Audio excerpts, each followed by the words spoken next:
So, Russ, this week, I've still been listening to, I am still listening to our best of 2021 because it's a really great list. I'm kind of amazed at all the great music we heard last year. I confess, I've been listening to a lot of things over and over too. Yeah, me too. They're because when we first heard them, we were like, "Oh, this is great," but then you were on to the next week's thing, and then now that we've kind of made this list of the best we've heard all year, and I was like, "Wow, these really were like some of the best albums we heard all year." I'm kind of impressed by that. I want to encourage everybody to take a look at that list and go through it. There's some good stuff on there. Yeah, by all means, go back and listen to our best of 2021. If you haven't heard some of those recordings, get into those recordings. They're good. I think one of the things, I mean, I've consciously tried to do this, and it reflects my own biases and preferences too. Of course, there's some names that everyone knows from classical music and jazz world, but I've tried to feature, things that you're not going to hear most other places, up and coming players from different countries, things that, don't show up in the Grammy Awards and other places. Just showing that jazz is an international form. It's not, we think of it as American and specifically, Black American, in its origins, which it certainly is, but it's spread all over the world, and that needs to be a lot of the international jazz, I feel, needs to be heard as well. Yeah, we should listen to as much as possible, and I especially want to give time, to up and coming artists who aren't on major labels and may have exceptional talent but don't get the recognition they deserve. And I'm always looking for something new and new concepts. But as you said, the way we were going through our process of 6 recordings a week and trying to be able to describe everything, we didn't get enough time to just sit back and enjoy things. So over the holiday period and even into this week, I was going back and just listening to some things again. And even this morning with my coffee, I had the Wranitzky albums on again. Oh, good for you. Listening to those symphonies. You know what I had on today? An album that we actually didn't put in our jazz top albums. Steve Slagle's album, Nascentia, which was really good. Yeah, he's a great player, and that record had a really good combination of talent and nice mix of songs. And he's got a new album coming out this year that's on my list, so I don't know exactly when, but I'm looking forward to that too. Yeah, that one was so positive. I'd like to hear something else again.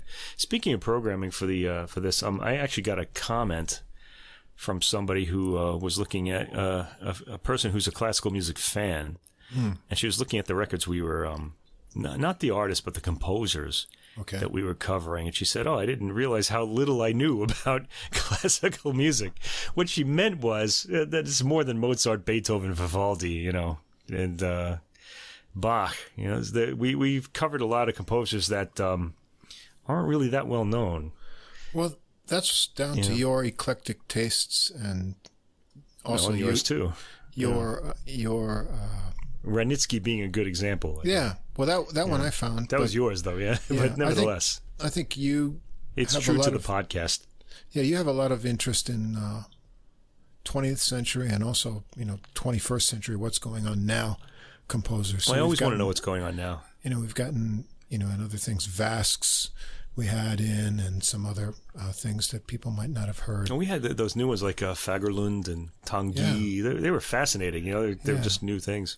And so I think, the best music, it's only human nature to stick with what's familiar. But especially when you're our age. Yeah. But most people want to just kind of, just their musical tastes are set. Exactly. Okay, but you want to remember what that, what's his name? Okay, well, I said this guy's name before. I read this book about music, and he said a teacher once told him, you shouldn't say, I know what I like, which is what most people say. You want to say, I don't know what I could like. So you're always experimenting. Do I like this? That's what you want to be doing. That's right. Pushing those borders of your preferences and finding something new. And we're doing the work for you. So if you don't want to be bothered with that, at least we still have to do the work. of listening. You don't have to search for it, but you can. You still have to listen to it. But that's the fun part. Get tired of listening to us bloviate on all the musical topics each week. At least come in and check out the recording list, and you're going to get some interesting and challenging things to listen to, I think. Indeed. Enough bloviating for this week. Let's get going with the music. Right. Now, first of all, what's the name of this podcast? I forgot. What is it? It's the Adult Music Podcast, which first features... we make you an adult, and then we give you adult music. That's right. Music for the mature mind, as we say tongue-in-cheek.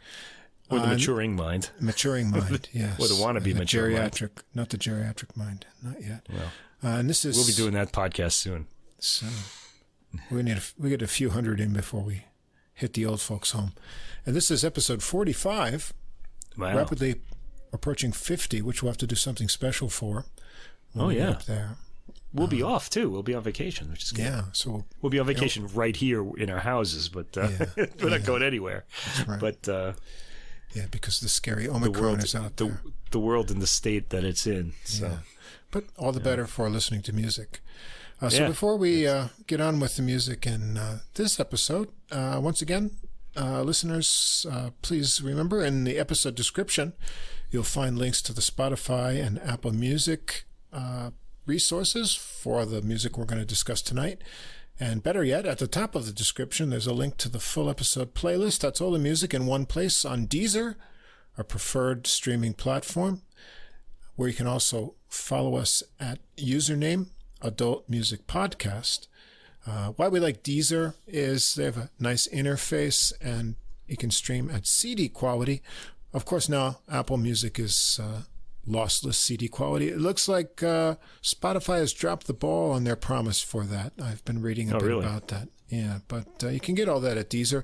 Deezer has podcasts now too, so you can follow our podcast there if you'd like. Username Adult Music Podcast, but we're pretty much on every platform out there, even YouTube, although not too many people check us out there. And if you can't see the description or all the links on whatever platform you listen to us on, come over to our host site, Podbean. That's Podbean, and all the links and information is easy to access there.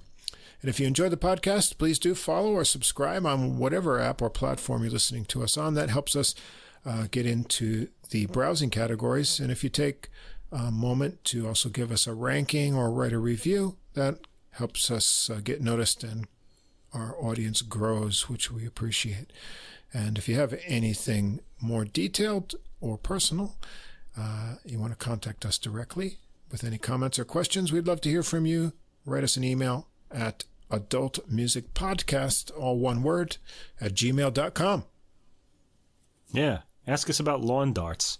Lawn darts. That's right. Remember that from last week? That was good, we were talking about this in the middle of the week, too, because we went into a little thing about it on last week's podcast because of which album was that on? That was I don't remember what we talked about last week. It was one of the jazz ones. Farnell Newton. Farnell Newton, wasn't it? Yeah, lawn darts, and we went into this our childhood memories. Yeah, we were just talking about the 70s. In fact, lawn darts, everything was just violent, sex, drugs. It was a rough time. As I told you, I remember we were kids. I think that was the brand name was Jarts, right? There was one called Jarts, right? And my grandfather had a set of them, and I remember he would sharpen them up on the grinding wheel, so they would definitely go in the ground. So there's your safety measures of the 70s. Yeah, they'd go into your head too if somebody wasn't careful. I think they call them Kill a Kid Jarts or something after a while. Kill a Kid or something.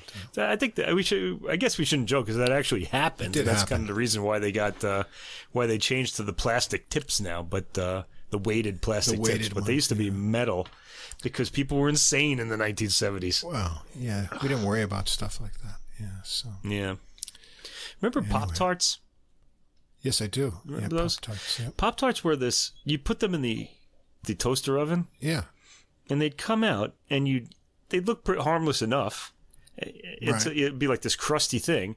And you'd bite into it and it had this fruit filling in the middle. Yeah. But the fruit filling was like a volcanic eruption in your mouth. It was so hot. It was just left all these terrible burns. I can't understand why they would make us eat that. And yet we wanted to eat them because, I don't know, it was kind of mysterious or something. I don't know why. Yeah, I'm glad I don't eat that kind of stuff anymore.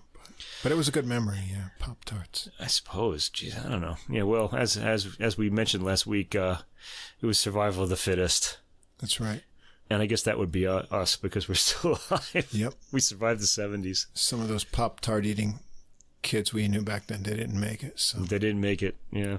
If it wasn't the Pop-Tarts, it was something else. Yeah, Pop Rocks. It was the Pop Rocks. Yeah, mixed with Pepsi. Yeah.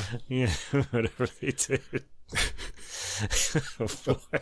We could do a whole podcast on just this. We could do that. I have an idea with another friend. We want to do something these kind of memories, but I don't know how far we can go with it. We'll see. Oh. All right. Anyway, let's get back to music because that's why people are listening. That's why I'm here too, because I heard some good stuff this week. All right, you ready to go? Ready for the first? All right. So first we have a Baroque era music recording. Now I just want to mention Baroque music is you want to get into classical music. This is an ideal place to start. It's cheerful. It's all likable too. There's no really bad Baroque music. At most, it's just going to be fade into the background at worst, because it's all kind of lively and moving. But some of it's really great and some of it isn't. Yeah, at the worst, it's derivative of something else. But that would be probably Bach, and then it will be not a bad thing to copy. So. Yeah, Bach. You can make the argument that Bach is derivative of like a lot of the music that was going around him, but the thing is, he raised it harmonically to such like a high level that you can't really say that. I would think he consolidated and raised the level. That's the word to use. Level, he consolidated. These days the people might want to say, oh, he appropriated it. He appropriated, but he didn't. He consolidated. Yes. And he really did. Jeez. That's Bach, make no mistake. Well, people will argue, oh, maybe Mozart was the best composer of all time, Beethoven, but musicians will tell you it's Bach, all right? And it has a lot to do with the harmony and just the endless possibilities of that music. Anyway, we're not going to hear Bach this week, so let's just pass that by. We're going to hear the Frenchman. The French people. This is an album by, let me give you the name first. It's called Concertos pour violon. I guess you'd pronounce it concertos, right? Pour violon. The beginnings of the violin concerto in France. There you go. You have 3 languages in that title. Okay, on the Audax label. This may be the first time we're ever mentioning them. First time, I think. The artists are Ensemble Diderot, who are from Paris, France. And they are directed and by Johannes Pramsohler, who also plays the solo violin for them. And he's actually from the South Tyrol in northern Italy, which borders Austria. He's right up by the border with Austria.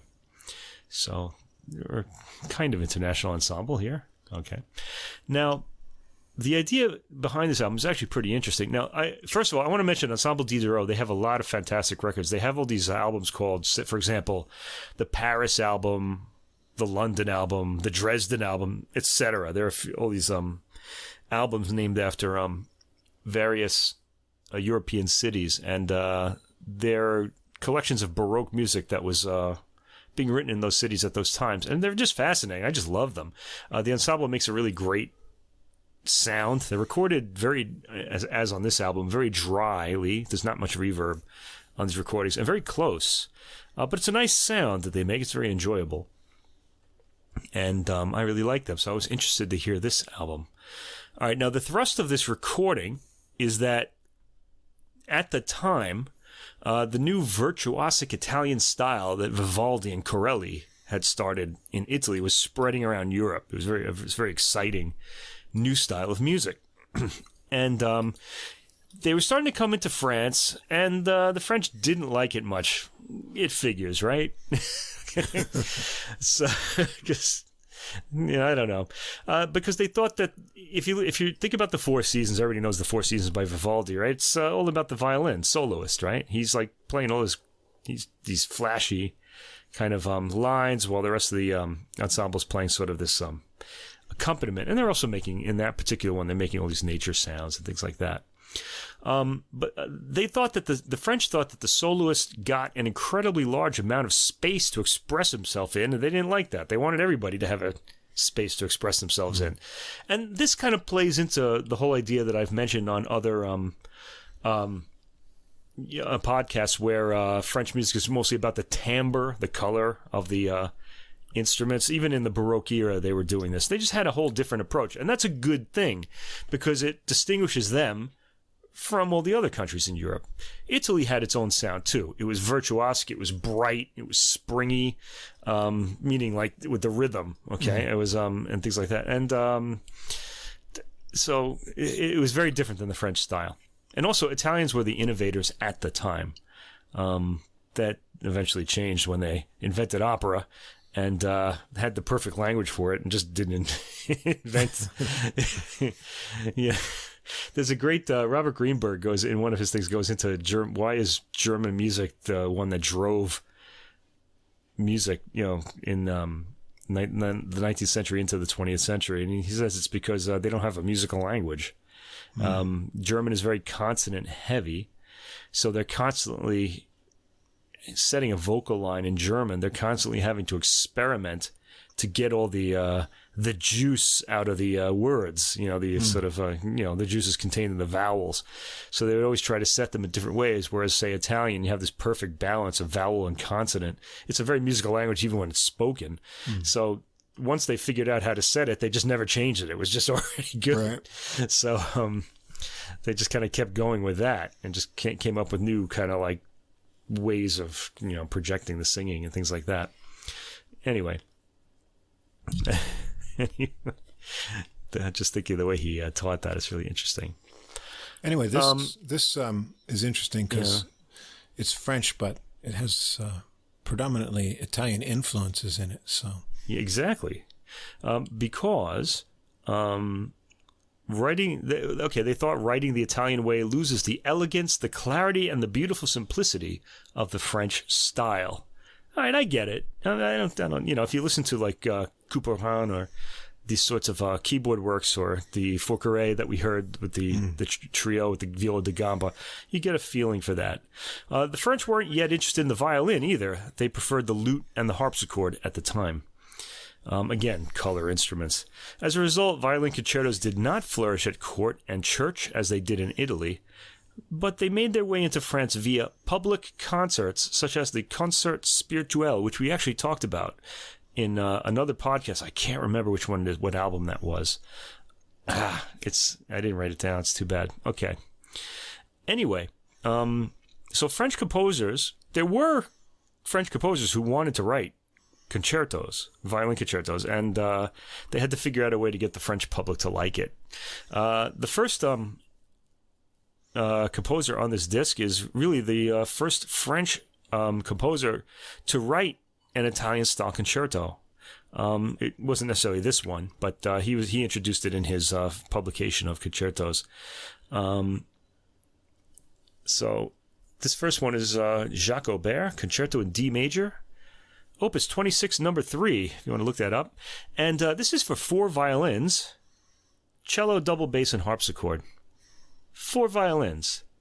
Sounds more like a concerto grosso or like an orchestral type work. So he's kind of trying to sneak in the concerto style by having all these different instruments. So keep that in mind when you listen to this. This is actually an interesting album if you kind of have a historic sense, or if you like that sort of thing. I very much like to put myself into the time that in my mind, into the time that these works are being written, because you have to understand like what, because there are always issues. Somebody doesn't like it, and somebody's trying this new style, and I'm always very interested in what the issues of the day were. Today we just accept all of this because it's all old, right? All right. So anyway, first movement Allegro sounds pretty Vivaldian, but it doesn't really spring like a Vivaldi work, and I'm wondering if this is if the ensemble is doing this on purpose. is the interpretation deliberately lacking the Italian bounce in order to simulate what the ensemble thinks would be the French sound? Because they're going more, I think, for color here. And I think the four violins sort of invites that. It's just a big massed sound. It sounds like the bounce could be pulled out, but there's very little of it there. The recording is very far forward and dry, as I mentioned before. There are some stretched out stationary chords and little to no vibrato on the solo violins, which I guess would have been in keeping with the time. Again, they're trying to sell this kind of music to the French people, these French composers. The second movement, and again, these go like a Vivaldi concerto, fast, slow, fast. He really invented that format. The second movement is an aria, which would indicate operatic leanings. An aria is like a sung work, okay? Labeled Grazioso. This one sort of gently rocks in a 3/4 time signature. It's tuneful and vocally melodic, as the title would suggest. And the third movement is titled Chaconne. Now, a chaconne is a repeating bass line with improvisations over it. And this one sounds very Vivaldian.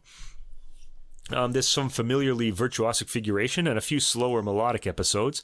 And it I always kind of think of this as sort of like, speaking of the 70s, a slideshow. You know, like it was almost like you see a slide and then they kind of push the button and the next slide comes, the next slide comes. Uh-huh. It kind of feels like that's happening with the musical textures. Like they'll reach the end of the phrase and then like the entire musical texture will change. Right. And the violin will just keep soloing over that or do whatever he wants. Anyway, very interesting. Think about that when you hear that movement. Okay, tracks 4 to 6, Jean-Marie Leclerc, Concerto in E-flat major. This is for solo violin. And then there are two violins, viola, cello, double bass, and harpsichord. So Pramsohler is going to be playing the solo violin on this one. Now, Leclerc adapted the Corellian Sonata and Vivaldian Concerto for the French taste, so that the courts liked it. He's really the first one to write a pretty Italianate concerto and be successful at it. This is a pretty big name these days in Baroque music, Jean-Marie Leclerc. So check out some recordings of his music. He's been making more and more rounds. First movement, Allegro ma poco, very satisfying opening section, and I hear more Corelli in this. Vivaldi's really much more dramatic than Corelli. Corelli's melodic. He had thinner textures too, because he generally wrote sonatas, so violin and harpsichord, or a trio, or whatever it was. Excuse me. The figuration is more spare too in this. It's more melodic. Second movement, Largo, very slow, very tuneful, interesting opening with detached notes to form the melodic phrase. So it's kind of memorable right away when you can easily hear every phrase start because of that odd opening. And these detached notes become more legato as the melody progresses, ending in a satisfying cadence. Third movement, Presto. The opening kind of hints at a fugato, which is the beginning of like a fugue, and it sounds like the other voices are going to imitate it, but they really don't. Well, they start to and then go off in a different direction. In this one, it's kind of slow for a presto. The ensemble plays it that way. Warm, enjoyable melodies that have a bit of Italian bounce, and there's even like a musette-sounding bass to accompany the figuration. A musette is sort of a French bagpipe. It's a lot lighter sounding than the Scottish bagpipe, which could break windows if played at full volume. And it evokes the French countryside. You hear it a lot in classical and romantic music as well. All right, so he does that here, and I think that's a nod towards French style music to get his audience on board. Okay, they'll think about the aristocrats in France and really in Europe everywhere. Just they had this kind of nostalgia, I guess, for the countryside and simple folk, which is a bit pretentious of them because they never lived there. They wouldn't want to live those lives if they did. But they had, like us, I guess, you think of foreign countries, they have this image of what it's like, and, they just think of all the paperwork they wouldn't be doing if they were there instead of the actual manual labor they would be doing, Right. So, okay. Yeah, Leclerc is a clever one in getting his French audience aboard the concerto train. All right, so next, Jean-Baptiste Quintan. This is a name I've never heard before. Concerto in A major. This is why I love the Ensemble Diderot and these sorts of recordings. Concerto in A major, Opus 12, number 1. This has 2 violins, viola, cello, double bass, harpsichord. This particular work has all the traits of an Italian church sonata. So there really are no standout voices in it, but it has an exposed first part. So violin number 1 is a bit exposed. So it makes it a violin concerto in a way, but it doesn't really sound like a violin concerto. You just see how the whole concerto, this new style is being snuck into France. It's being smuggled in, and nobody knows it's happening, and they're starting to like it.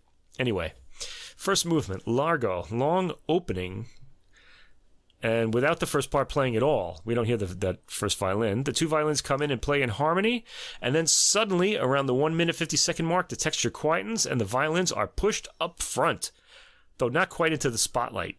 There's no athleticism at all in this sonorous movement. It's tuneful. Second movement, this is a 4-movement work, by the way. It's slow, fast, slow, fast. So the second movement is allegro, fast. This has a bit of sparkle in the violin lines at the beginning. The violins have some exposed virtuosic figuration in this movement. The melodic content is very charming, and you could hear a lot of the ensemble echoing with the violins play. Always satisfying, because it feels like they're listening. I really like that. Oh, if only people could do that when we talked, to indicate that we were listening. Anyway, there's even something like a cadenza for the violins at the 3-minute mark. Third movement, Adagio, which is slow. Ticking quarter note rhythm that the violins play a melody over. It sounds like something Vivaldi would do. And the fourth movement is Allegro, and this time is another ticking quarter notes, and they're counting down at a faster pace. This put me in mind of chickens clucking. This is actually a pretty familiar motif in Baroque and classical music that they will sort of imitate animals at times, and this one just goes like buck buck buck buck buck buck buck buck, and the violin is playing over that. The lower instruments sometimes briefly counterpoint the violin's lines. This is concerto-like in execution, but the violins are not pushed fully into the spotlight again. This is rather nice.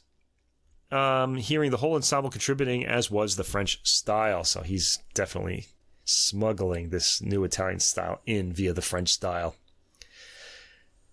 Okay, next, tracks 11 to 14 is Jacques Aubert, Concerto in E minor, Opus 26, number 4. Again, we've already heard this composer in the opening concerto. This is 4 violins again. This is his style, right? He's kind of disguising the concerto texture. I thought this one, obviously these are close in time because this is number 4 and the first one is 3. I felt this one has a much more of a French sensibility in the attention to timbre. It's more refined and smooth in its lines, especially in the third movement. And I noticed, attention to the tonality of the instruments more so than the movement of, we're going to hear in an Italian piece of the period. So I thought, maybe he's appealing to the French listener more with the tones in this one. Yeah, that's really what this album is about, okay, or the works on the album is about. I mean, the album itself isn't trying to appeal to French listeners of today, but it's trying to give us a little history lesson, I think. Mm-hmm. Good to read the booklet for this one, too. He explains a lot of this, the author of the booklet, whose name, I could look it up, I guess. This is one goes slow, fast, slowish, fast. Actually, this is kind of got an interesting structure to it. Largo is the first movement. It's a fast largo with quarter notes ticking the rhythm again while the violins play melodic lines with arabesque-like bits tacked onto them. So little curly cues at the end of the melodies. Second movement, Allegro, starts with a ta-da kind of rhythm. Ta-da! Okay. And a little flourish at the beginning, and it moves like a concerto grosso, which is, I guess, a Baroque concerto with the full ensemble playing. With melodic elements the main focus and not any of the individual instruments. The middle section, this is an ABA work, by the way. It's ternary A, then there's a B section, and the opening section repeats. It starts with another ta-da, so it's very easy to identify when each section starts, because you hear that ta-da rhythm. This is the third movement, in case you've forgotten or fallen asleep. I'm sorry, second movement. I made a mistake there. I don't want to mislead anybody. The fast second movement. It goes into a different harmonic direction there, sort of like a Bach, binary work would, but it goes back to the opening, and there's another ta-da to bring us back to the opening section. That's the second movement, Allegro, track 12, if you want to follow along. Third movement, aria, again, operatic. Largo e grazioso, and grazioso is the key word here. The rhythm has an elegant lift to it. There's no soloist. The ensemble plays this like a concerto grosso again, like full ensemble. There is a point where the violins play a contrasting section together, a subtle color change the way it's orchestrated, but one that probably would have stood out back in the day. Okay, so to us, it probably just sounds like, maybe a concerto grosso or something. And the fourth movement is a carillon, I guess you'd say in French, which is kind of a mechanical set of bells that would be in a bell tower. And the thing about them is they sound like bells, and they're very mechanical sounding. Like the rhythm is sort of like, it doesn't breathe. It just sort of works like a machine. And this is a favorite technique of the Baroque, in fact. Europeans loved this back in the day. I think they still do to an extent. Mechanical things were really cool back then. And I happen to know, we live in Japan, of course, and Japanese people there are certain Japanese people who are just fanatical about this period of Europe, and they actually collect these things. I've seen them in shops, these sort of mechanical devices. They're incredible. Well, this was sort of the time when, clocks and things in the town center had all these sort of mechanical, figurines that would move around, and it was sort of the height of engineering of the day. And I think that's expressed in the music of the time in a lot of the, sort of functions inside the compositions, showing the logic and the logic was everything then. The interworking gears of the musical devices that they were, putting together in the compositions. Yeah, they had logic then, and now we have the semblance of logic today. Anyway, if you're lucky. If you're lucky, yeah. Otherwise, it's off to the crystals healing and stuff. Yes, the chakras. Anyway, chakras. Well, the mechanicalness can be heard in the brief figures circling around and repeating over and over just past the beginning. You hear this like after about 15 seconds. It comes across as a bit lugubrious. The violins tend to stick together, though there's one short section where one of them takes over for a few bars. It's all part of the color, and later two of them play a carry-on figure in the harmony. So look for that mechanical ending. I don't want to offend the Indian listeners by dissing chakras. Kind of. You can compress my chakra. I just want more logic in our daily lives. One of my chakras is getting a little bit of stress from this chair, so I'm going to stretch it out. Okay. Yeah. Well, if I could just levitate while I did the podcast, it would probably solve that. But it would probably solve a lot of problems. Yeah.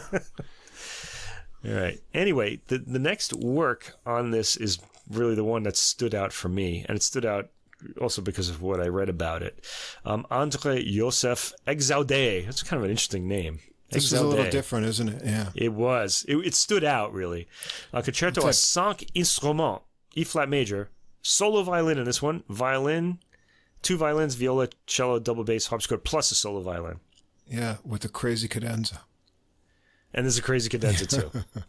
All right, this is a pretty simple work in its formality, but all of its power is concealed in the solo violin part. The violinist's entrance makes one sit up and take notice. This is according to the booklet.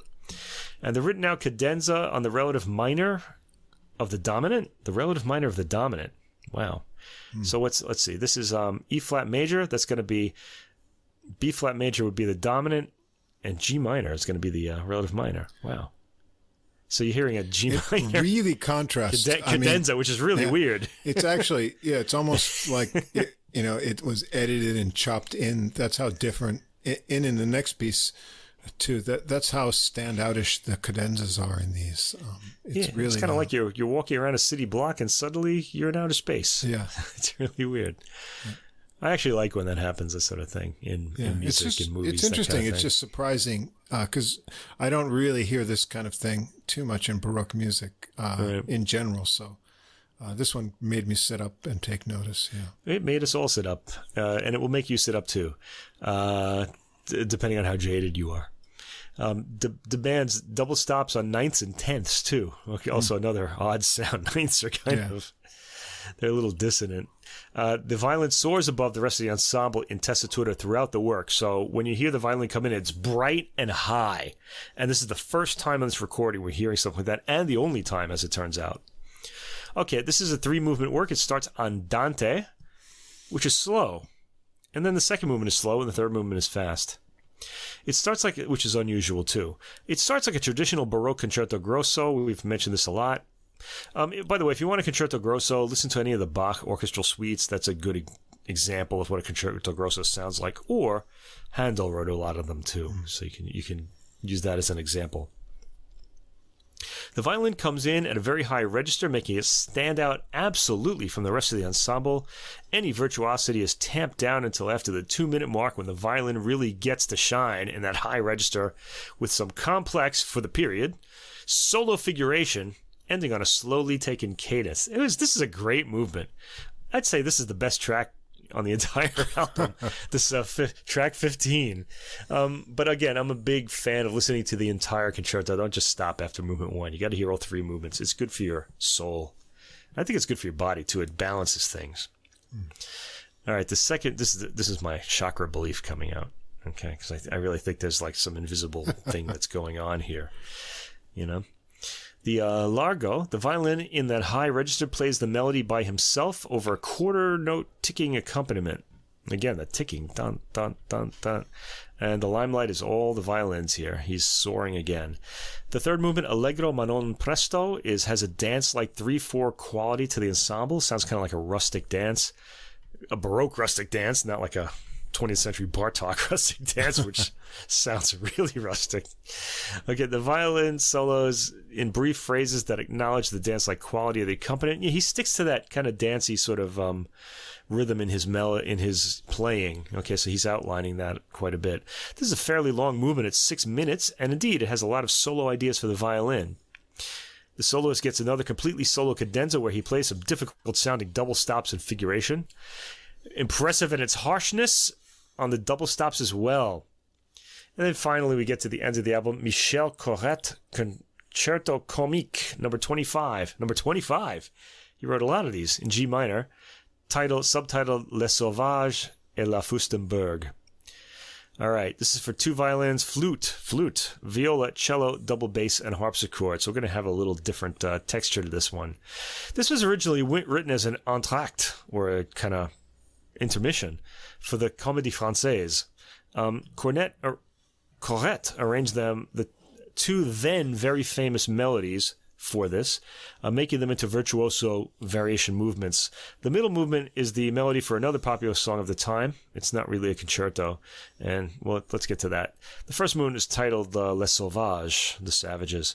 This is virtuosic. The violin is constantly showing off bowing technique and figuration, and it's a set of variations. So you get those like that sort of slideshow kind of quality again, where the background texture keeps changing and the violin has to respond to that. The second movement, Quand on sait aimer et plaire, when one knows how to love and please. Ooh. Andante, yeah. This has a... Oh, yeah. It doesn't sound like that, though. No, not really. No. It's not a Barry White song. It's yeah, it definitely is. It's kind of the opposite of a Barry White song, really. It's got a bouncy, interestingly scored, slowish movement led by sparkling harpsichord and thumping pizzicato strings that really leap out of the speakers. I mean, geez, it's like they're almost like kind of like it's like being shot with an air gun. It's so present. The melody features a flute. Strings are very present and leap out from the speakers during the pizzicato, as I said. This is a pretty saccharine melody, but the orchestration gives it charm. All right. It kind of figures it would be a popular tune of the time. Third movement, Le Furstenberg, Allegro. This moves like a concerto grosso at the beginning. The whole ensemble states the themes, then the violins come in and play virtuosically. Again, it's a set of variations, and they pass by like... a slideshow. I like that metaphor. Okay, some nifty timbral touches can be heard in between phrases, and it ends on a cadence, though not an emphatic one, a cadence to the tonic. It just kind of sort of fades into the cadence, and the album just kind of ends like that. That's the end of the album. It doesn't end on anything emphatic. It's kind of interesting. So anyway, I would recommend this. It's a little bit of a history lesson. It's not as bright and sunny as a lot of your favorite Baroque works, like by composers like Vivaldi and Corelli, for that matter. It's a different kind of Baroque, really. A little more, I wouldn't say laid back, but it's sort of a little more pastel-y, maybe. I don't know. But a little less bounce, but very enjoyable nonetheless. Yeah, I said enjoyable, sometimes surprising, because you have, if you listen to a lot of Vivaldi and Haydn, Bach, you're going to have a concept, but you haven't heard these pieces before, probably. So there'll be some things, especially those cadenzas that maybe, be really different from what you're used to. And, overall, they're more Italian sounding, but there are some French influences, naturally, that these composers had and were trying to appeal to. So it kind of has dual influences into a mostly familiar format of Baroque concerto. So not completely Italian, but with a little kind of French twist on it. But definitely enjoyable. The musicianship is great. The recording's super clear. There's a little grated Parmesan cheese on there, but it's mostly, Yeah. It's mostly Camembert. Yeah, but it's fun to listen to with a few surprises to draw you in even deeper. So I enjoyed it a lot. All right, next, another sort of album that became a sort of history lesson for me anyway. Baritenor. This is by Michael Spyres, who is labeled as the Baritenor. I think they need a saxophone like this too. Like, a baritone someone who just doesn't want to. Cool. It doesn't want to bring two instruments to the gig, and just say, "Look, I've got my baritenor, and here I go." Basically, that's what he's saying here. He's got a voice that does both, right? So really incredible. Yeah. Well, the thing is, he's pretty much known as a tenor, right. And then this album came out, and I was thinking, geez, the range that this guy has is really incredible. But it turns out that this isn't as unusual as we think it is. He himself, Michael Spyres, wrote the. He's American, by the way. I should mention, born in Missouri, and studied in Vienna. Right. So an American tenor. This is to be contrasted with the barely tenor, or the other singers like Barely Man Enough, and Barely Man Enough, Barely Man Enough, Barely White. Barely White, Barely Man Enough wrote that song. I write the songs, right? No, actually, he didn't write it. He just sang it. Yeah, that's but right. He sang that song. He didn't write it. That was a Bruce Johnston song, I think. He ripped off Rachmaninoff in one of his tunes too, didn't he? He did. He Could It Be Magic. I still remember that because I was a kid in the 70s and I heard all those records when they were on the radio. But I still remember them like yesterday. Spyres is not barely anything. He's more than either. So, yeah. Kind of, yeah. Very interesting, yeah. Okay, now the thing about him is he first came to my attention as a tenor on an album that came out in 2020 called works by Rossini called Amici e Rivali, and he was on that with another tenor, Lawrence Brownlee, and so there are two tenors, but he's going into the baritone range on that record too, but he's just not labeled as that. And that was a pretty incredible record. You should hear it if you like operatic singing. But this is quite a history lesson for me. Now, it turns out that, what a baritenor is, it's a tenor whose range can extend into the baritone range, or the opposite, a baritone who can get up into the tenor range a little bit. Spyres is a tenor, basically, and he's got notes into the baritone range. Now, he has to, apparently, carefully choose these roles. I mean, I don't think he can do all of the baritone roles. And in fact, some of the ones he sings here, perhaps he can't reach some of the lower tessitura. If he sang the entire opera, as a baritone, in a baritone role. Now, one of the things that the notes say is that the whole idea of having a cutoff between a tenor and a baritone really came about in the 20th century. It's kind of a new idea. It's this system they have, right? Yeah, it's a system, but it also had something to do with the size of orchestras in the 20th century. They got really big, so you needed more power to sing. And I think if you were going to sing in that entire range, you weren't going to last very long as a singer. I'm guessing. I mean, I'm not a singer myself, so I can't really tell you. But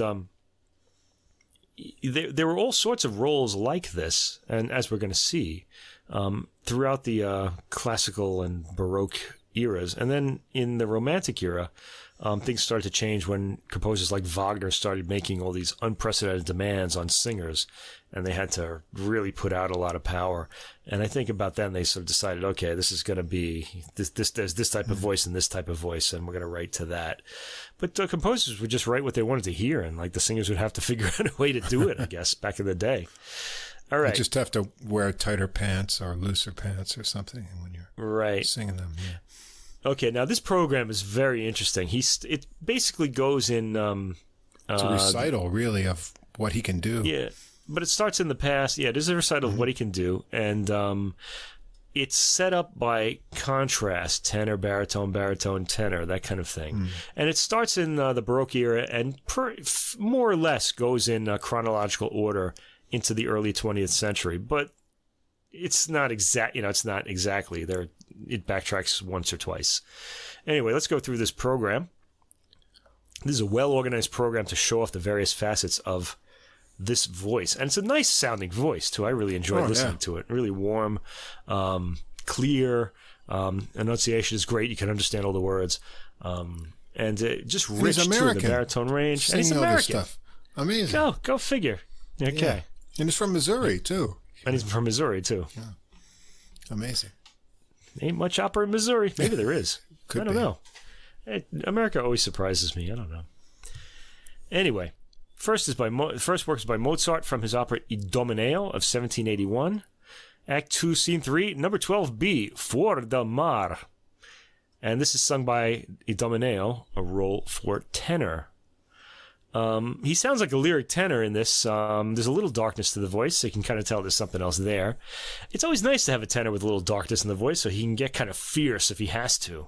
Yeah, you're not really sure of his pure motives if he's got that. It's a little heavier than a traditional tenor here. And remember, he's basically billed as a tenor. But it's got a nice spinto quality to it. So he sings like an Italian, really, when he sings... When I say that, what I mean is he sings the kind of roles that would sound good with the kind of voice that would sound good in Verdi or Puccini or those Verismo operas. We'll get to that, though. Second, Mozart again, Le Nozze di Figaro. In this case, he's singing Conte d'Almaviva, a baritone. So now he's in the lower range of his voice. So we're getting the full range in these two different arias, except that we're not getting them all together yet. He's organized it so that we'll constantly be surprised. Hai già vinto la causa. This is a baritone range. It's identifiably the same voice. In this case, one notices the brightness of the lower tenor range, but it's a little surprising. He's got some range, very clear singing, and he's more lyrical than the average baritone, and not as weighty in voice, at least not here. He does get weighty in voice later. Next, Mozart Don Giovanni. Okay, and this is a baritone role too. He's Don Giovanni in this one. This is De Vieni alla Finestra. This is amazing. Here we hear the full darkness of the baritone voice. We didn't hear that in the previous aria. The previous song was aggressive. This is a love song, and it's seductive, and he gets a light, romantic, loving quality to his voice. He's versatile in performance as well as voice. Okay, so by now we figure out what he's doing here. This is a real tease. Like he's showing us these different qualities of his voice, a different quality of his voice in each aria. Okay, so this is kind of it's a really interesting program. We just want to hear more. What's he going to do? All right, we're moving on to the year 1799.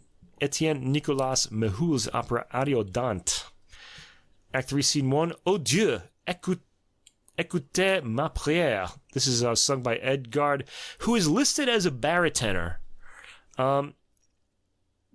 Okay. By the way, if you buy the CD for this, all of the texts are in the book, but for some reason, the French arias, they're not listed in the order that they are on the CD, because they eliminated Italian when they put the French arias in, so they didn't translate these into Italian, so they made 3 columns instead of 2. It's really weird. You have to keep going back and forth in the booklet. I don't approve, Erato, but there you go. Maybe it saved paper. Okay, this is said to be an actual baritone role. It starts squarely in the baritone range, and this I don't know this opera. He's a father whose daughter is condemned to death. How often does that happen? It happens often in opera. If you're a parent, just be grateful you're not an opera parent, meaning a character in an opera, a parent who's a character in an opera, because all sorts of horrible things will happen to your children. He goes a bit into the tenor range in this one, so I guess it's got some high tenor notes. Next, Gaspare Spontini, La Vestale, Act 3, Scene 1. Italian composer writing a French aria, Que je vous qu'elle apprête, sung by Licinius, a tenor. A desperate aria. A man is vowing to protect his love from death. Death happens a lot in operas. Okay, number 6. Okay. Rossini, Il Barbiere di Siviglia, the Barber of Seville. This is such a famous aria. Every baritone has to sing this. It's a famous cheerful aria. It's the one that goes, Figaro, Figaro, Figaro. Is that one? Yeah. Okay, Figaro. This is, again, we heard La Nozze di Figaro. This is an earlier version of Figaro in Barber Seville. La Nozze di Figaro, the Marriage of Figaro, comes later in the set of plays. So before the Count Almaviva has married Rosina, here he's helping him marry her. This is a showpiece for the baritone, very popular. The voice is squarely in the baritone range. He lacks a bit of weight here. He's kind of singing it more like a lighter kind of tenor role, but he's very agile. This is one of those arias where it's a heavy voice that has to sing in a light manner, because all of the figuration or the little vocal stunts he has to do require agility, and that's hard for a low voice to do. But again, he's really more of a tenor, so he's perfect for this. He goes very high into the tenor range with some of his ad libs, and he goes for a real comic effect in the famous Figaro section, where he sings falsetto to imitate women calling him, because he's the Barber Seville, and he's in the aria. He's talking about how everybody loves him, everybody needs favors from him, and he helps people get together and stuff like that. He's basically explaining who he is. And he sounds good doing it too. A lot of times when tenors do this, they kind of sound silly, and they want the comic effect. But here he gets that, but he actually sounds good doing it. It's amazing. And he also gets this thin, high tenor to imitate the young men who need his favors too. There's a lot of talent in this guy. This really knocked me out, this particular aria, this particular rendition of this aria. Track 6, be sure to hear that. Okay, next, Rossini Otello. Now, we know the famous Verdi opera Otello. There was an earlier one by Rossini as well. And here we hear Act 1, Scene 1, Number 2. Ah, si per voi già sento. Premio maggior di questo, amor dirade il nembo. So it's several things put together. Here we have Otello. He's a tenor role here. And Iago is also a tenor, and he's sung by Sangbei Shoei. I guess that's how it would be in French. For tenor, but you notice the baritone quality of the voice in this one. He gets some nice high notes off and dips down to the baritone range for some ad-libbing. That's a big wow there, too. And there's an impressive high note at about the 4-minute, 30-second mark. Listen to that. That's a tenor note. Next, Adolf Adam. Adolf Adam is famous for writing the ballet Giselle and the Christmas tune, O Holy Night, which he called Minuit Chrétien. Okay, that's the original French title. This is his a song. This is from the opera or operetta, Le Postillon de Longjumeau. Le Postillon de Longjumeau. post truck of Longjumeau. Okay. Act 1, number 3. Mes amis, écoutez l'histoire. My friends, listen to the story. Sung by Capelou, a tenor. This is a fairy tale story about a coachman, a seducer who is said to have married a queen. It's a lyric tenor aria. He's able at high notes to completely throw off the darker baritone quality of his voice. Again, amazing. The thing is, by this point, I was like just amazed at what he has done so far that I'm just waiting for the next thing. Yeah. I'm almost not listening to the different arias and his interpretations of them because it was such a wow. The whole album is really like that. All right, next track, Guyatano Donizetti. Okay, so we're in the bel canto. The bel canto era here. Bel canto, beautiful singing. Not to be confused with the Broadway style of singing, which is known as can belto. That's a joke. She can belto. Okay. Belt him out. Belt him out. Okay, this is from La Fille du Régiment, a pretty famous comic opera by him. Act 1, Scene 11. Ah, mes amis, quel jour de fête pour mon âme. This is a recitative and aria, I guess. This is sung by Tonio, a tenor. The French version of the opera, I'm not sure if there's an Italian version of this. Okay. But it's a lightish piece for tenor, again with some impressive high notes toward the end. Final tonic note ending. And it sounds like an ending too. Okay, now we get to Giuseppe Verdi, Il Trovatore. The Seeker. Or the Finder, I guess. Act 2, Scene 3. Tutto è deserto. Il balen del suo sorriso. The rainbow of your smile. Of her smile. This is sung by Il Conte di Luna, who's a baritone. This is deep in the baritone range. Here he has the weight for this role. It's this real darkness and weight to this voice. Good contrast in the previous track. You want to notice this, by the way, the program. Tenor to baritone, light to dark. There's all sorts of contrast between these different arias. This is a really well-formed program. Beautiful breath control in legato singing on this track, too, or in this number. Okay, track 11, Ambroise Thomas, Hamlet, 1859 to 1866.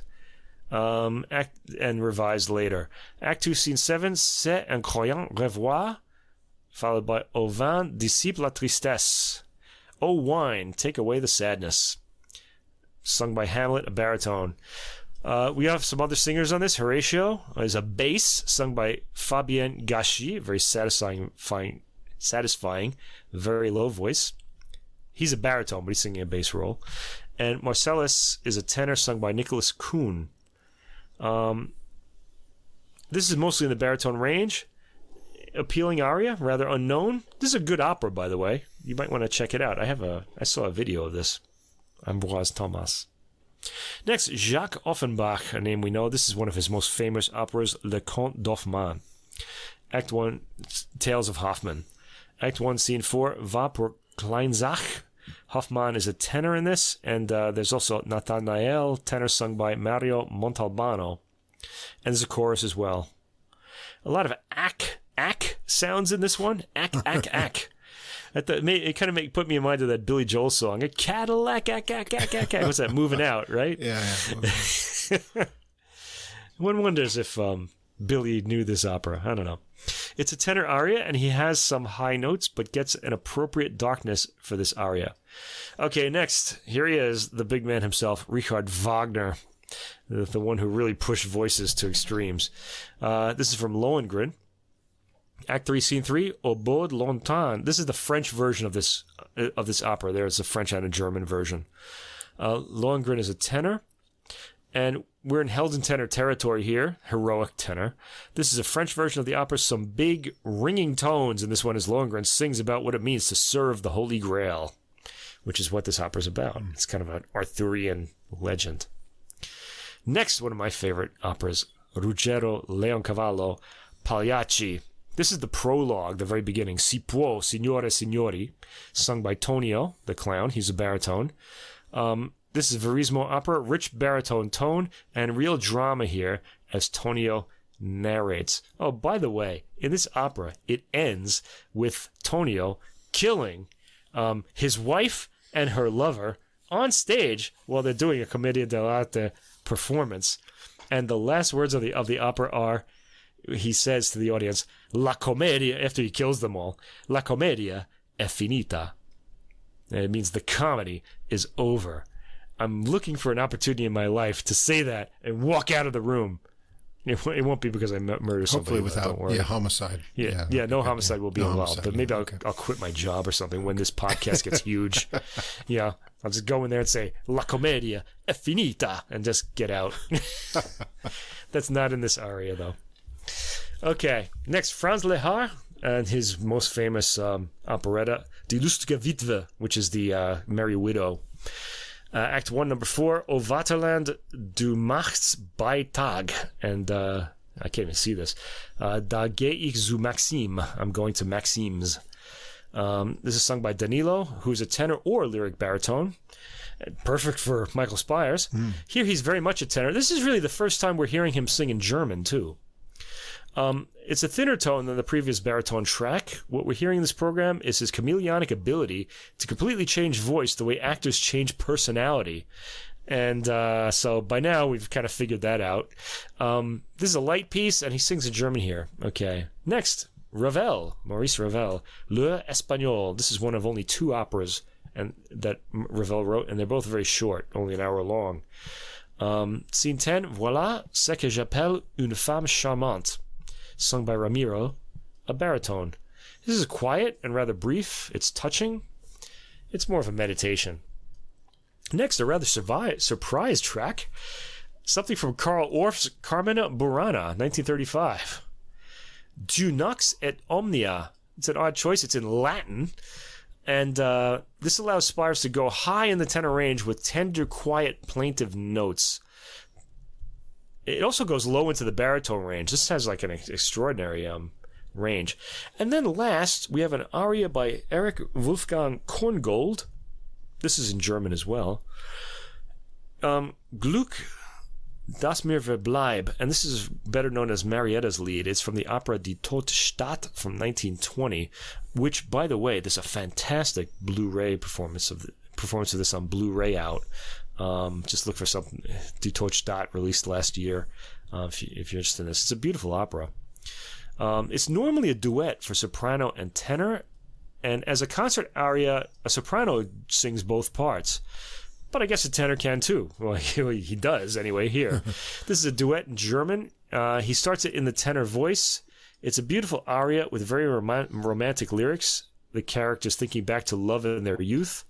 Spyres doesn't do anything to distinguish between the 2 singers. He just sings it in the tenor range. And I just said this guy is a chameleon. Gorgeous voice, very enjoyable, warm, winning personality. I'm sure a very entertaining singer to see in an opera or at a live recital. He sounds good in the entirety of his range, which is very wide. One of the reasons I think we're hearing this is that he's in his 40s now. And in your 40s is the time when you really push your voice to its limits, because once you're in your 50s, it's going to go downhill anyway. So this is where singers really, they start singing Wagnerian roles or really doing crazy stuff. You don't want to do this in your 20s and 30s, which I guess is why he was a tenor up until now. Anyway, this is really astonishing. If you're an opera lover, you really need to hear this. It's really something. Baritenor on the Erato label by Michael Spyres. Yeah, even I like this, and I'm not an opera lover by any means, but I found the program engaging because of the variety of material and then just what he's able to do with his voice. And on top of that, even if you're not a big opera fan, what comes through in his singing is his level of enjoyment, too. This is a program that's, it's long and it's as if it's a recital. It's some well-known pieces and then some more obscure things mixed in that he's picked to showcase his talents. But his joy of singing comes through on everything. So there's nothing sort of staid or very mechanical about it. He sounds like he's having a great time when he's singing everything. And so the joy of his singing comes through, which to me in any style of music, that's a requisite quality of something that's going to catch my attention. I agree. And make me want to listen to it. And so his sort of enthusiasm for the music drew me in on all the pieces in here. And that to me is, essential mark of a great singer or musician for that matter. But so I was, not only amazed with his, technical ability, but his emotional expression and exuberance was very admirable. So amazing singer. Yeah, by the way, if anyone challenges you to write a one-word review for this album, it's very easy. Wow. Wow. Yeah. We need that's kind of how I felt listening to it. You need some extra things in there, like umlauts or something to draw it out. Yeah, something. Yeah. Yeah. Okay, so I just kind of wanted to... I wish I could do that if I wrote for a newspaper. Review this album. Wow. That's it. Get my paycheck. Yeah. Be fired the next day. Why not? Okay. Last, like we're almost done, right? Because this is an album by Igor Levit. Okay, pianist. Yes, the Iron Man of piano recordings. Yeah. The Iron Man of piano recordings, okay? Now, I wonder how he records these, because this has to be over a period of time. Ooh. This is because it just seems like you can't do this anyway. Anyway, this is his most recent album on DSCH. Now, what DSCH is the motif that Dmitri Shostakovich used to indicate himself in his compositions. It's also going to be the name of a piece that we hear on this by another composer, Ronald Stevenson, but we'll get to that in due time.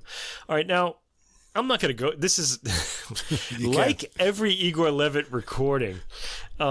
He picks a massive work to record, and then he also chooses another massive work to accompany that. Yes. He just can't do... His first recording ever on Sony Classical was the Bach Partitas, which is pretty impressive. And then after that, it might have been in reverse order. Then he did the 5 last Beethoven piano sonatas, which are kind of tough to put across, let's say. So he goes for these mammoth challenges right from the beginning of his career. After that, I think he did... he recorded the Goldberg Variations by Bach, the Diabelli Variations by Beethoven, and Rzewski's, American composer Frederick Rzewski's variations on the Workers' tune, The People United Will Never Be Defeated, and released them all as a single 3-disc album. Most people would just put out the Goldberg Variations, right? Or the Diabelli Variations. But no, we're going to get those 2 works plus something new, okay? But... And that's what he's doing here. I'm amazed that Sony Classical allows this, actually. They must really respect him. But they're pretty interesting programs. Now, in this case, we have 2 giant works. One of them is Shostakovich's 24 Preludes and Fugues, which are rarely recorded. I was so grateful to get to hear them here.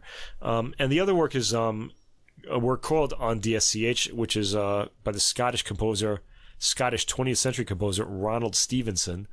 Who wrote it for Shostakovich. Anyway, let's start. I'm not going to go through all of these because I'm not going to talk about all 24 Preludes and Fugues by Shostakovich. But let's just say that years ago, these were written in 1950 to 1951. These are, okay, if we think about these as fugues, they're 20th century fugues, but they're modeled on Bach, but they do have Shostakovich type, ideas in them. Okay, so there's a lot of irony and sort of this comic effect. We don't really hear much of that in Bach's fugues. They tend to be pretty academic, but not in a boring way. All right. Levit's approach. Now, last week we heard Daniil Trifonov play Bach's Art of Fugue, and we were pretty amazed by his ability to distinguish the 4 voices. All 4 voices were all clear, and it's a very non-traditional way to play Bach. Traditionally, the 4 voices should be played at about the same level.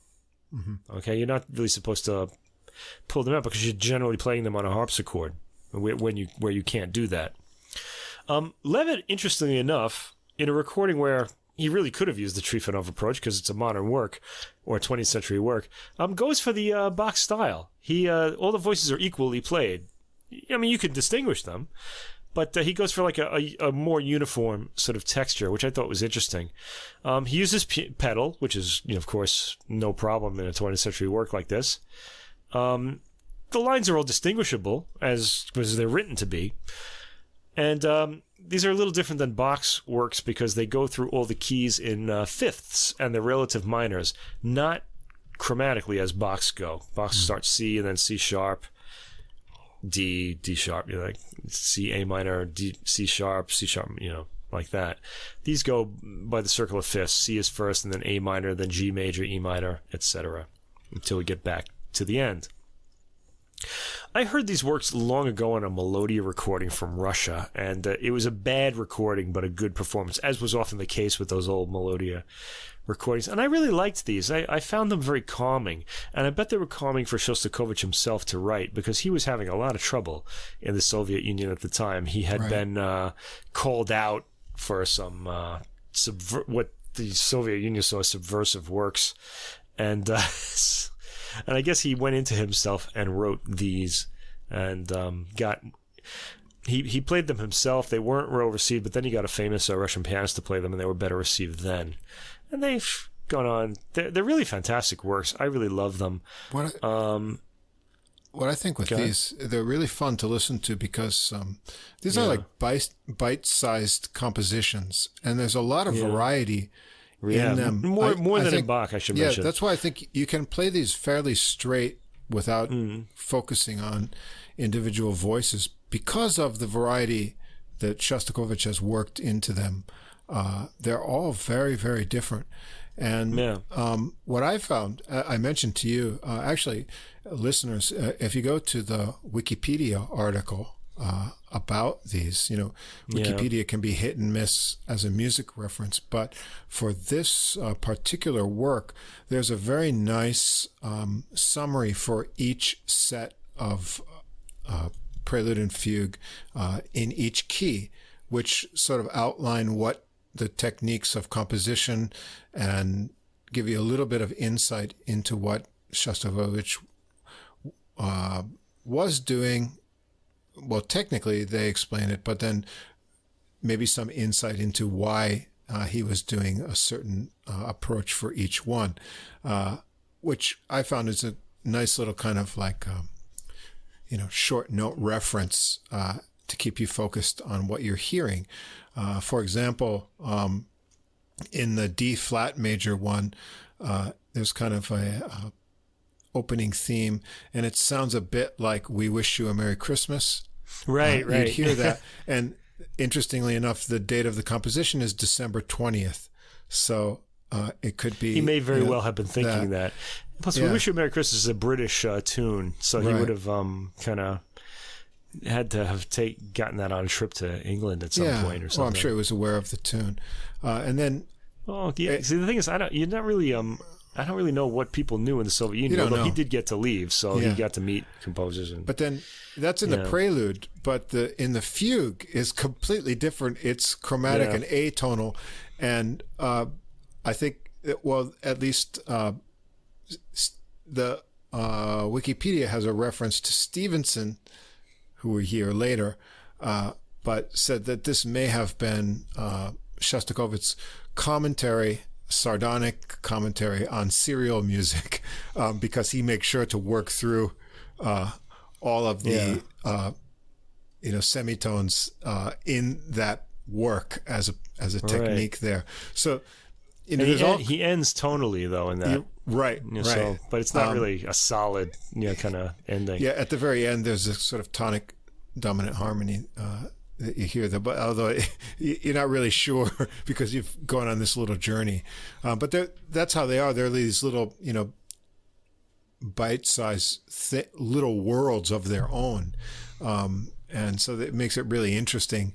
And rather than needing extended attention to listen to, a whole symphony or a concerto, here you've got these, movements around the circle of fifths, and each one is its sort of own little world. And what is he trying to do right here? And so it's really interesting to try to understand what Shostakovich was trying to do, and then Levit's actual performance of that and what he's highlighting and showing there. So I found it kind of interesting. Again, you may need to break this up because there's a lot to get 2 through hours. Here. Like 2 hours. It's on 2 discs. At least 2 listening sessions, I think, if you want to focus on Although these they're so recordings. compelling that I got through quite a few of them. I was on the second disc, and I think I gave up halfway through that. Yeah. But I listened to the whole thing the rest of the next day. But what I'm saying is that day I was like so compelled by all of this. It was so interesting. Mm-hmm. And I think I just want to mention, just to sum the Shostakovich works up, this massive work. This is really the best performance of these works that I've ever heard. I've only heard 3. I think there was that Russian pianist, and I think Olli Mustonen recorded them too. But I'm not sure if it was him. It might have been someone else. And they were good, but this really has the stamp of authority on them. They're just so beautifully realized. The whole set of works is mostly beautiful. An oasis of civilization, because it's a take on Bach, and Bach is kind of like a cornerstone of really Western civilization, and really civilization in general, I would say, with some contrasting jokey or harsh works thrown into the Shostakovich. I ended this thinking, civilization, how wonderful it is. Okay, it really did make me feel calm and just really good and just really happy. I was also drinking whiskey when I we might need to use that in the title. That might have helped. We might need civilization, and I think we have cymbals too, so those 2 words could go together. Symbols and civilization? Symbols of civilization? That could work. Oh, that could be good. Yeah. Okay. We need a title for this. Yes. That could be good. Write that down. Write that down now before you forget. Write that down because okay. I don't want to forget it. We'll forget because we are a team of 2 here. We need a guy like just secretary. Jamie, like Joe Rogan has. We need a Jamie, somebody to work the computer and. Any volunteers? Adult Music Podcast at gmail.com. Volunteers, please. We can't pay you. Not yet, anyway. Not yet. Maybe one day. All right. Okay. So okay. How much we have? I was thinking, and I wrote this down after listening. That how much we have to thank Bach for the form and inspiration for this set of works, and to Shostakovich for this particular set. Really beautiful. I just loved it so much. Worth it for this set of works.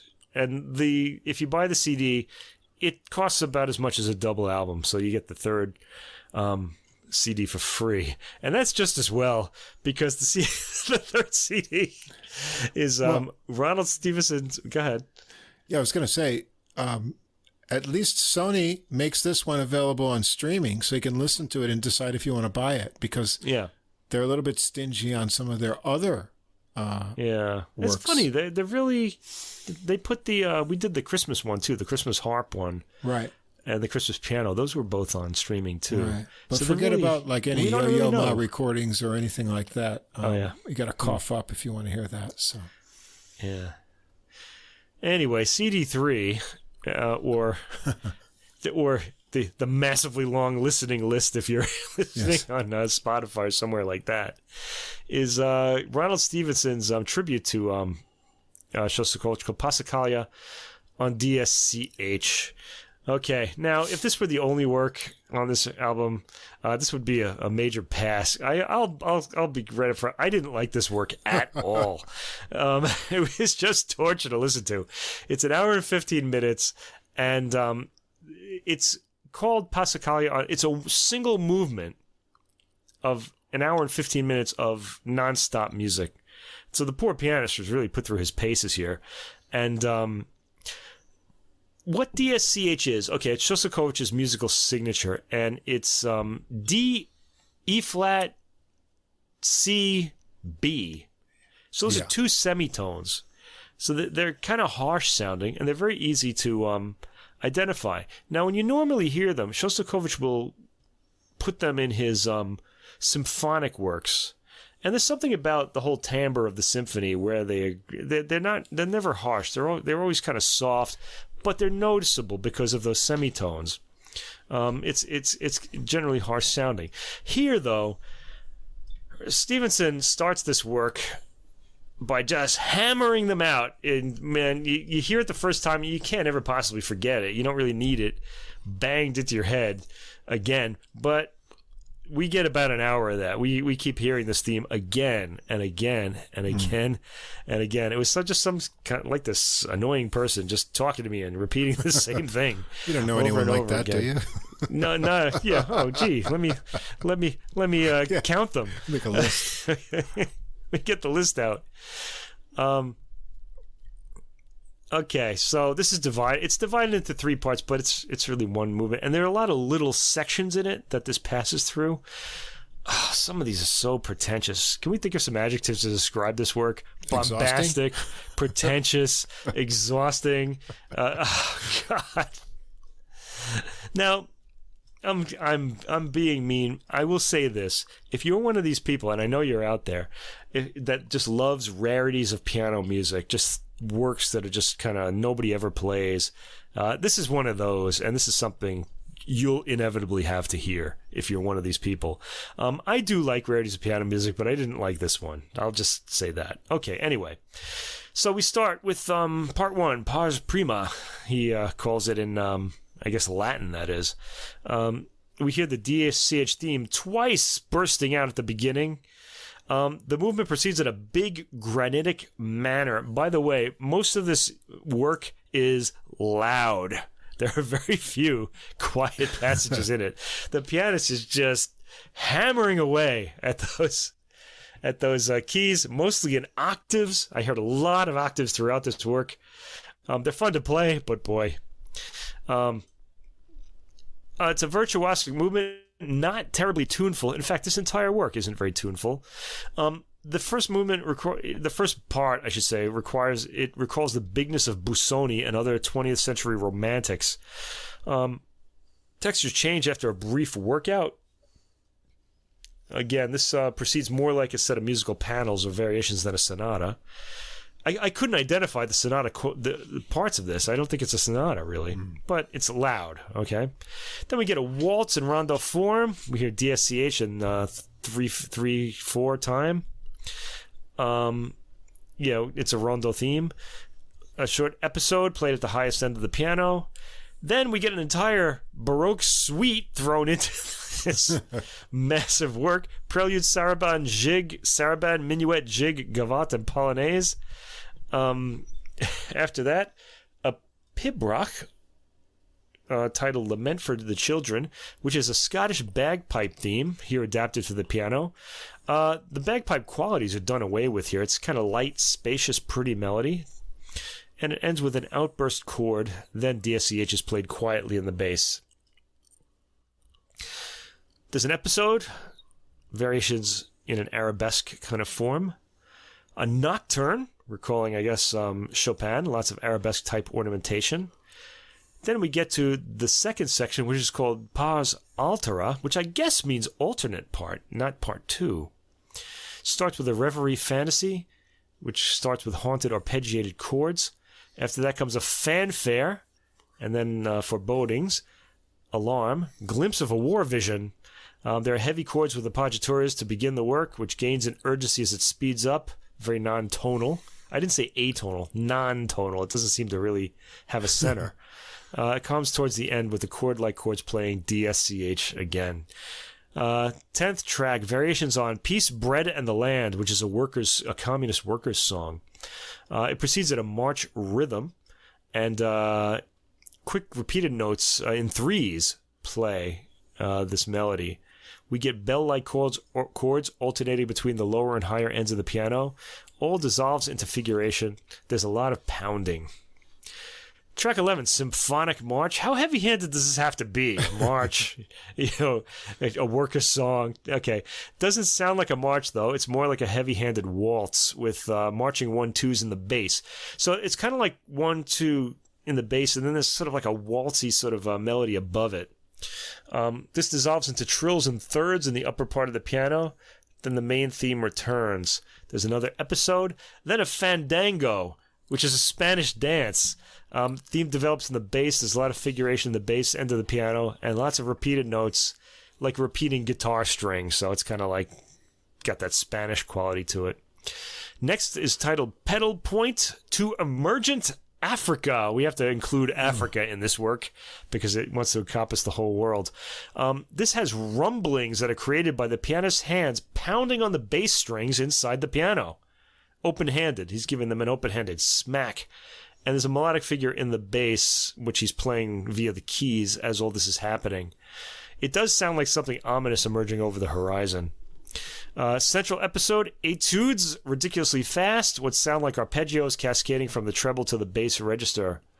Notice DSCH in the emphatic bass notes. Then we get variations in C minor. After that, Pars Tertia, the third part, and Adagio, tribute to Bach, triple fugue over ground bass. Are you exhausted yet? I'm exhausted just talking about this. Forget about it, listening to it, though. The opening notes sound like a bit like the opening of the famous Toccata and Fugue in D minor by Bach. Da-da-dun, da-da-dun, dun. You got to get that flavor. And the profile of the theme recalls the whole theme. Subject 1, Andamente, which doesn't recall Bach at all to me. It's got repeated figures playing in thirds. Subject 2, BACH. So this time we hear Bach did this himself. He's using the letters of his name. B, A, I guess C would BAC, and then H would be B flat, I guess. This gets away from DSCH and uses BACH as its opening subject. Yeah, BAC, B flat. It goes through all sorts of sections, including cascading arpeggios and staccato theme. You're awash in bass by the end. Subject 3. This is where I just threw my hands up in the air. Dies Irae, in memoriam, the 6 million. Now, the 6 million, of course, as we all know, right, refers to the 6 million who died in the Holocaust in World War II. What better way to commemorate or to remember the 6 million dead in the Holocaust than with a theme from the Catholic Mass from the Dead? Unbelievable. But Dies Irae, the theme is Dies Irae, Dies Illa. See here, dun dun dun dun dun dun dun dun. Okay, I'm not singing it exactly on key. Sorry, people. Okay, but the Dies Irae theme here is pounded out in the bass to begin, woven into the melody. A quieter staccato section follows the chaos, and you hear the Dies Irae embedded in that. It rings out like church bells after the 4:30 mark. I feel like this movement is a little too enthusiastic to put it across as a memorial theme.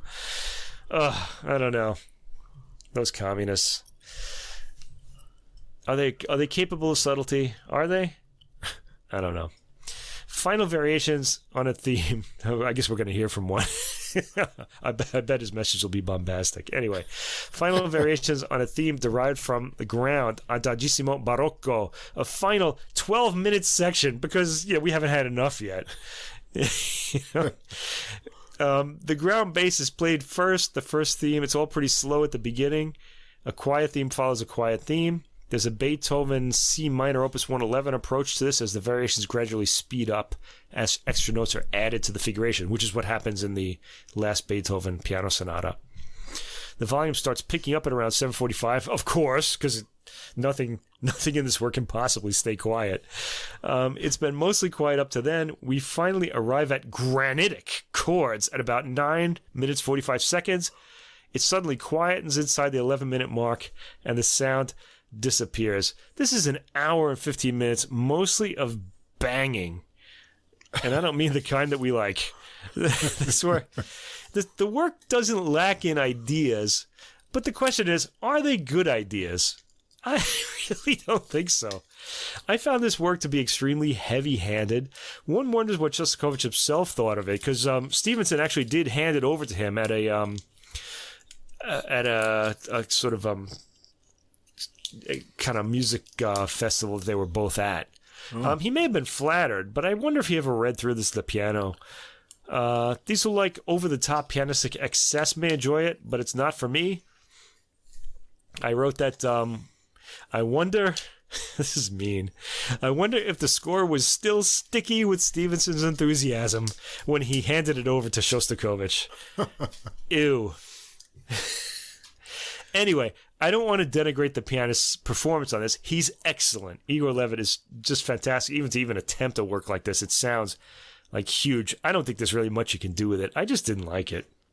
But this album is worth hearing for the Shostakovich Preludes and Fugues, which are beautifully played. Yeah, it took a lot of energy to get through the Shostakovich for me, but it was rewarding. Yeah, just because there's so much interesting stuff there. Oh, but yeah, I love those. Yeah, this was more like a real endurance for me to listen to. So I wrote, it must be exhausting to play this because I was worn out by listening to it. So, oh, jeez.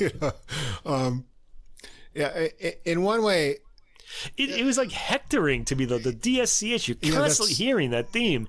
It's not really a terribly pretty theme either. Yeah, oh man. It's grounded in that, so you always have that. I felt like I was just being poked in the head to go back constantly. But yeah, I don't know if that's enough to build all of these different ideas from. So it's an endurance of composition, performance, and listening. Not particularly rewarding, as you say. So I could live with this disc as just the two Shostakovich discs. Yes. Be really happy with it. This work, I tried really hard, and as I said, there are a lot of things going on here, but whether they add up to something that I want to listen to again, probably not. This is one of those works, though, when you hear the first 10 minutes and there's still over an hour of it left, and you already know it's not going to get any better than this. It's just going to all be like this at best. I kind of had that sinking feeling, and I was proven to be correct. Oh boy. Anyway, so for piano enthusiasts of unknown piano music only. Yeah. On the positive note, I'm going to make a statement about this, okay? This is my least favorite piece of music that I've ever heard on this podcast. Okay. Okay? All right, so we'll see if anybody could come along. That's going to be my... Yeah. We could put that on a special list. And we already got it in January. See if anyone can top it. Well, what I want to do is I want to make if we ever do a website, we're eventually going to have to get around to this. I want to put a list of our things we like and things we don't like, and I think this will be on the things. Can we both say we don't like this? I don't know, because it's something I don't like, but it's got to be something we both don't like. Well, there is that podcast, isn't it? Why This Song Sucks or something. Oh, yeah. Yeah. We could have a special episode dedicated to that. I don't know. Yeah. Well, anyway, Levit seems to be like an endurance man. He can take on huge works and get the focus to run through them right to the end with the same conviction. So I admire that. I wonder what he's going to tackle next, and if 3 CDs will be enough. Maybe you'll need like a 5 CD, sort of. He did case. put out a complete Beethoven piano sonatas too, eventually. Something so that was like multi CDs too. Yeah. Anyway, listen to it for the Shostakovich, because that one is very interesting. That's fantastic. Absolutely, highly recommended. Yeah. Really beautiful works. Yep. Civilization, Indeed. Which is what you need now. We all need that. That's right. So, well, we had Civilization, so now it's time for Cymbals, I think. Cymbals. Drums. That's right. So, shifting from classical to the jazz portion of this podcast, the theme is drummers, percussionists, masters of the drum kit. Anyway, not that it's all drummers, but they're the leaders of the recordings that I've selected for this week. Some famous and some not so famous, and some interesting sidemen along with them. So I think this is a pretty interesting combination of recordings here. And we'll start out with a drummer that I didn't know, was new to me, up-and-coming drummer, and the recording is called Inventions. And it's on a label that I don't know either, on OA, capital letters 2, OA2 Records, drummer Phil Parisot. And he's a Seattle native. He began playing professionally at the age of 15, and while he was still a high school student, he played at Lincoln Center and some jazz festivals, Montreux Jazz Festival. He studied at William Patterson University, and he had as instructors the great James Williams and Harold Mayburn, huge piano names. Who we heard in December. Yeah, and James Williams, a favorite of mine, is also. And also on our top jazz albums of 2021 list. Recording. And he studied drumming with Joe LaBarbera, Bill Goodwin, another amazing drummer, Carl Allen, Rashid Ali. And he was on the Seattle jazz scene for a number of years. And now he's based in Arizona. I don't know what's going on there, but anyway, this is his new release. And I'm interested when a drummer is also the composer. And so this is an album of all of his original compositions inspired by Bach. Interestingly, because I heard this a little differently, but I'll talk about that when we get into it. So, okay. In what I read about this recording, it's not that the compositions he made are derivative of Bach, but in his musical composition studies and writing things, he sort of noticed that all roads lead back to Bach.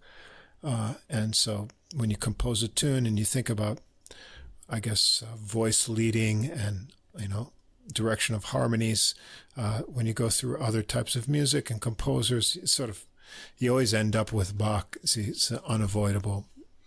We mentioned at the very beginning, we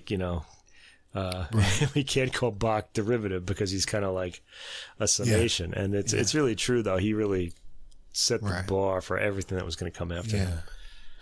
And so on this recording, we've got also his sideman Tatum Greenblatt on trumpet.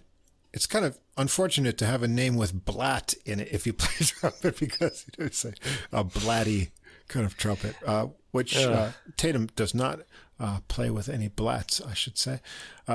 Steve Tressler, tenor saxophone, Dan Kramlich, piano, and Michael Glynn on acoustic bass. And Parisot's on drums, some extra percussion, gong, and shaker. The album starts out with a tune called From the Ancestors. It sounds serious. It's got a complex, even drum beat, weaving horn lines that sometimes join together. It's kind of a feature of the horn lines in this album. There's a lot of looseness in them that gives sort of a spontaneous feel to the compositions. Tressler comes up first with a tenor solo. The beat breaks into swing for sections of the piece, and Glynn switches over to a walking style bass. Parisot mixes up the rhythms with complex textures and fills, and he's also a hard hitter on drums. He's not a subtle drummer. So he really gets the accents a lot. Greenblatt's up on trumpet next. It's kind of a compact sound, but he has really good agility and range on the instrument.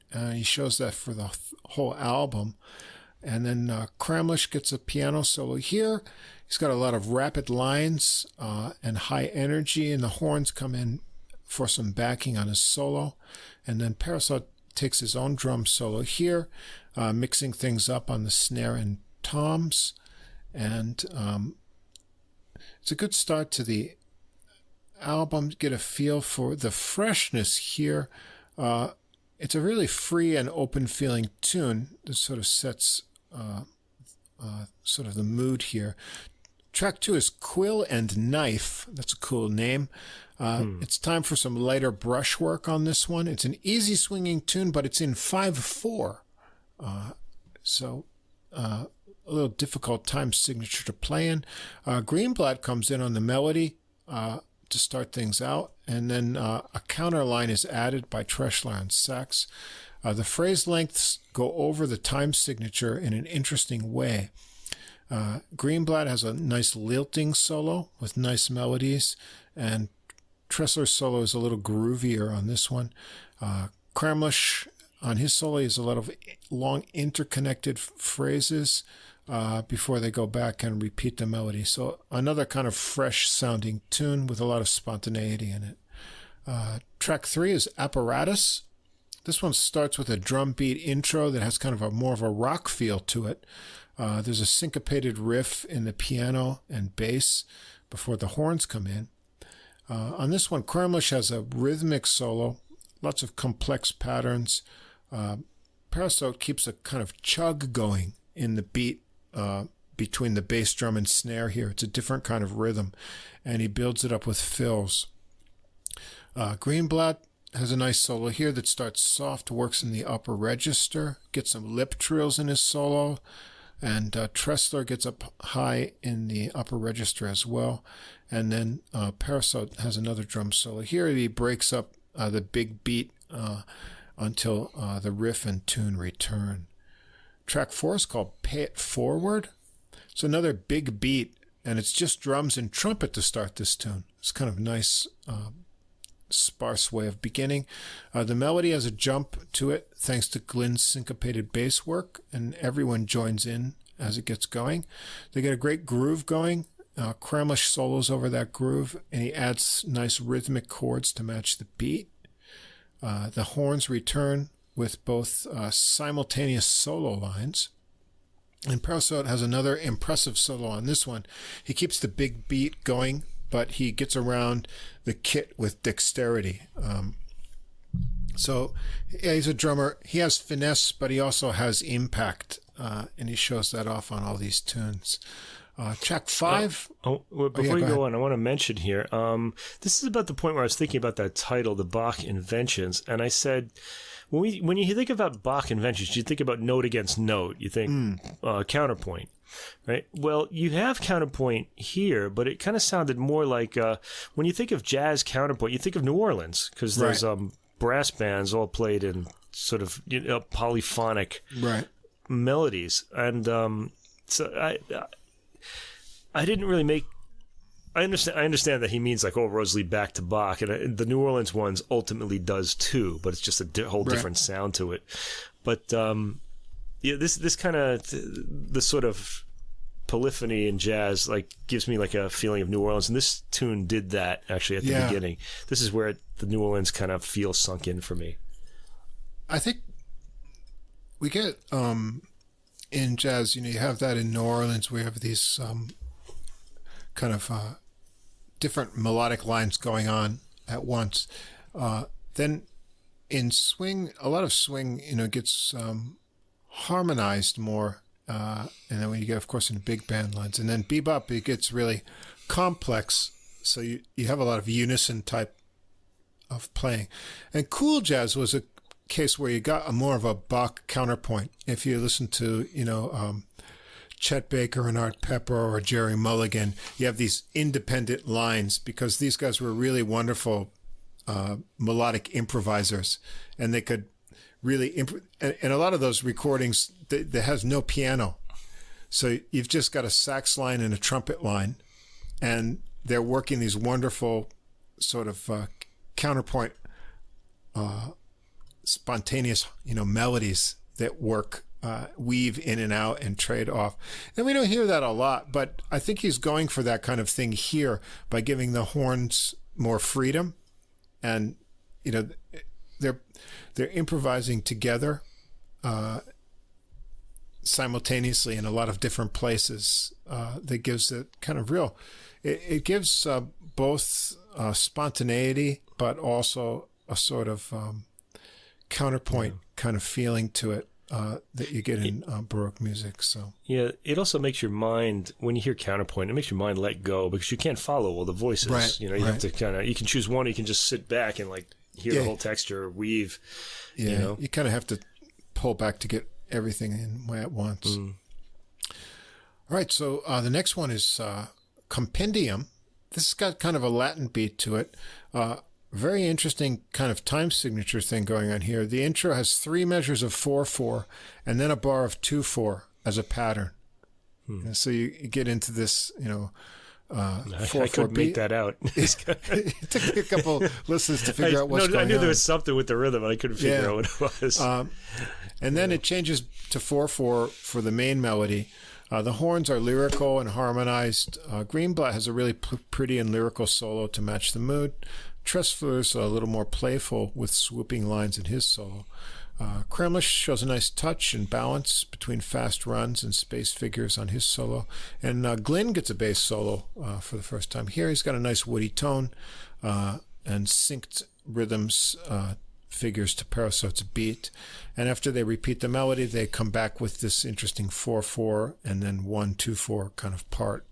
So interesting time signature. The next track is called For the Unseen. This is a slow and bluesy tune. It swings with Parisot's brushes and has kind of interesting harmonies to it. Greenblatt plays the melody, and Glynn has a gentle bass solo on this one.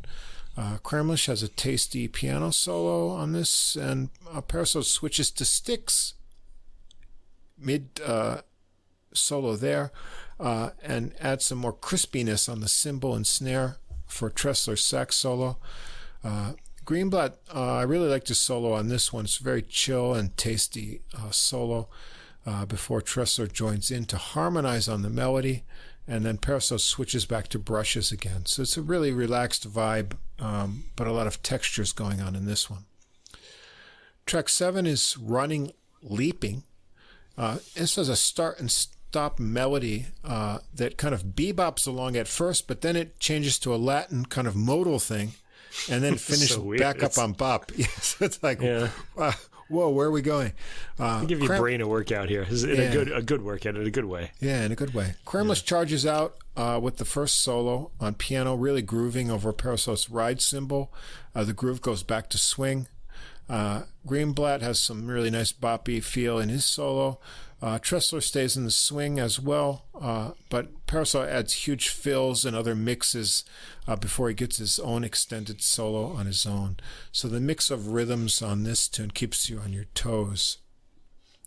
Track 8 and the final one is called Noble Calling. It's another 5/4 tune. Glynn gives it motion with a lilting bass pattern. Parisot makes a unique beat with rim taps on this one, and Kremlish plays a pretty intro. Greenblatt starts the choppy melody on his own, and then Tressler joins in with some harmonization. Glynn gets a bass solo on this one too, and he first mixes it up with some triplets over the meter. Tressler makes his own solo kind of bluesy. Greenblatt, another great solo on this one. He starts simple, but he builds it up to fast phrases, and Parisot is a good backing drummer. He's listening, and he feeds with some encouraging fills and things. And then Kremlish has a nice solo on this one too before they go back to the melody. There's a cute ending here with just the bare horns and ends on a final low piano note thing. So, yeah, a player I didn't know about, but I enjoyed this recording. It's got a fresh sound. Parisot's got some unique writing. You wouldn't think it's inspired by Bach, but once you know that, I guess you can get some of the things that he's being influenced by. Some of it. But when he's getting into like Latin, anything with rhythm has nothing to do with Bach. No, Bach is about, because they're all perpetual motion, like in Baroque music.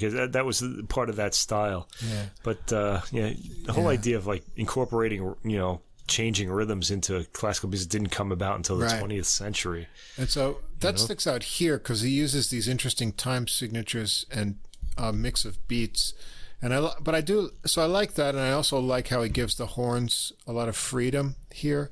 His own drum technique is impressive. I liked Kremlish's piano playing. I thought that was nice.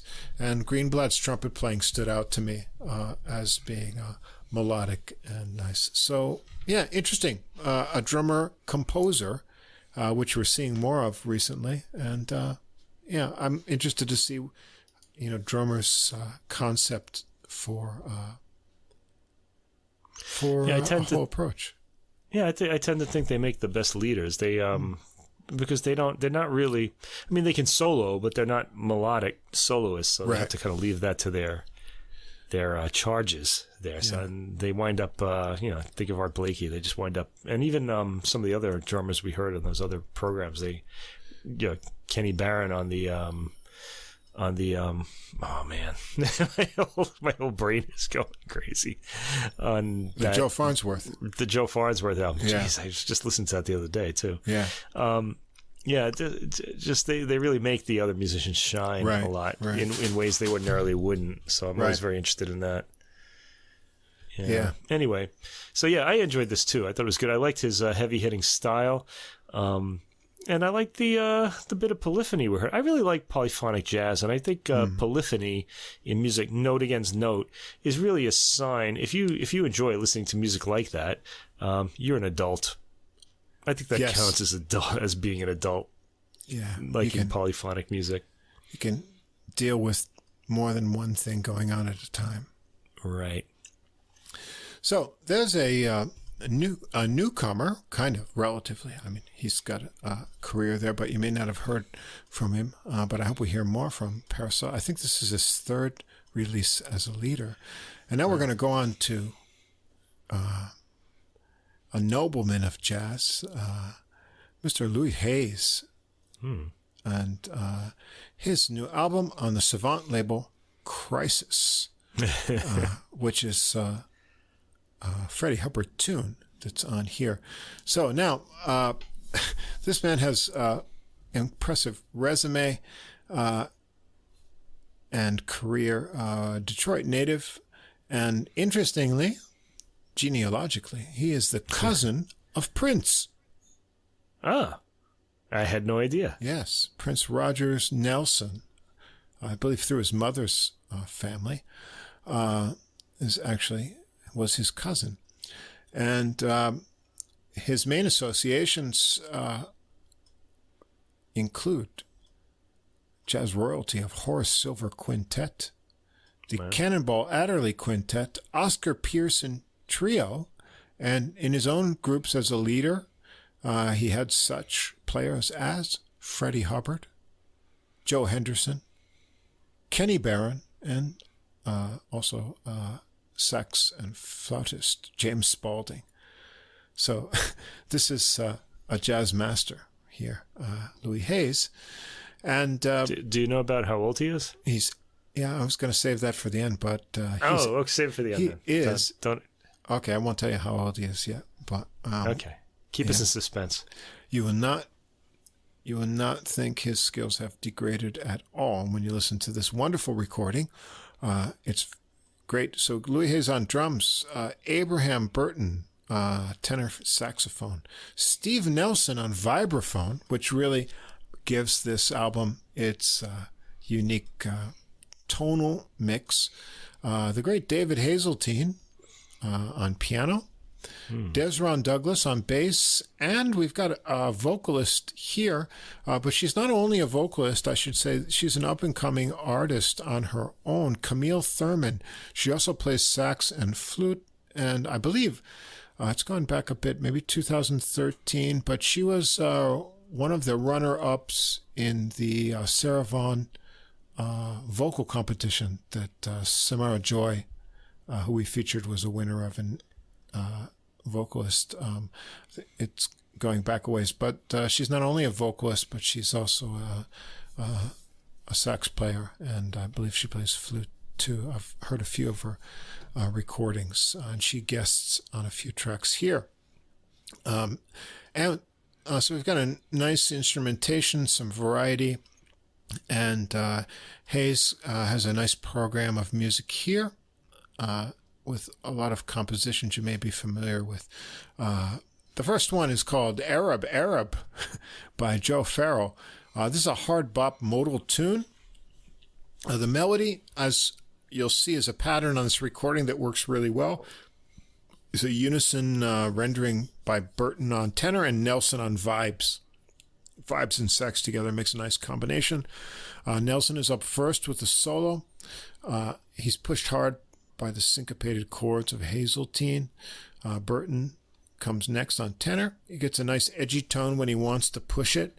And Hazeltine has his own solo with dancing lines and accented chords. There's nice bass work underneath everything by Douglas. Hayes, you'll notice, has really nice cymbal riding on this whole album. And here it shows off right away. Rides through the tune, keeps that pressing beat. Hayes himself takes a nice tight solo after everyone else does. So a good start to the recording. Track 2, Roses Poses by great vibraphonist Bobby Hutcherson. So when you've got a vibraphonist here, you may as well feature a tune by another great vibe player. Really nice hi-hat work to open this tune by Hayes. Sax and vibes again share the melody together. Hayes subdivides and mixes up the Latin beat creatively underneath everything. There's more big accented chords by Hazeltine to punctuate everything. Nelson solos again first on vibes, and Burton has a more intense tenor solo on this one. Hazeltine on piano is adventurous in the rhythms and harmonies in his solos too. And Hayes has some nice flourishes over Burton's final crying notes on the sax. It's a nice tune. 3, an old jazz standard, I'm afraid the Masquerade is Over by Ali Rubel. This goes back to the 30s, I think. It's a pretty standard. I love those tunes from the 30s. Yeah, it's great. It's a nice ballad feature. And here we've got the vocalist Camille Thurman. She shows a really nice voice control, a measured, sultry delivery that saves up for the soulful climax of the tune. Burton fills in the gaps in the vocal melody lines with really tasty vibe fills, and Hayes keeps it light and tasty on the brushes on this one. Just really classy, a nice contrast to the instrumental things, and I really like Thurman's voice on this. This is a pretty long track too. It's 7 minutes. I just want to point out, by the way, that the first 3 tracks of this have these really cool poetic titles. You have Arab, Roses Poses, and I'm Afraid the Masquerade is Over. Right. It's kind of nice sound to the titles. And for the next one, I've got some trivia you're not going to get anywhere else except on the Adult Music Podcast. Okay. Wow. So track 4 is Desert Moonlight. All right. Okay. And it's attributed to Lee Morgan, the great jazz trumpeter, who recorded this tune on his 1965 album, The Rump Roller, where he actually, or not maybe he himself, but Blue Note would attribute this to him as his own composition. However, this is a Japanese song. Oh, really? That's right. The original title, Tsuki no Sabaku, which rather than Desert Moonlight would be more like the Desert of the Moon.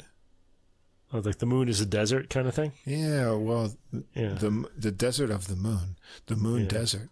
And this is a tune that was written by the Japanese composer Suguru Sasaki back in the 20s and became like a children's, not really a folk tune, but like, a tune for children that had, like images and things associated to it.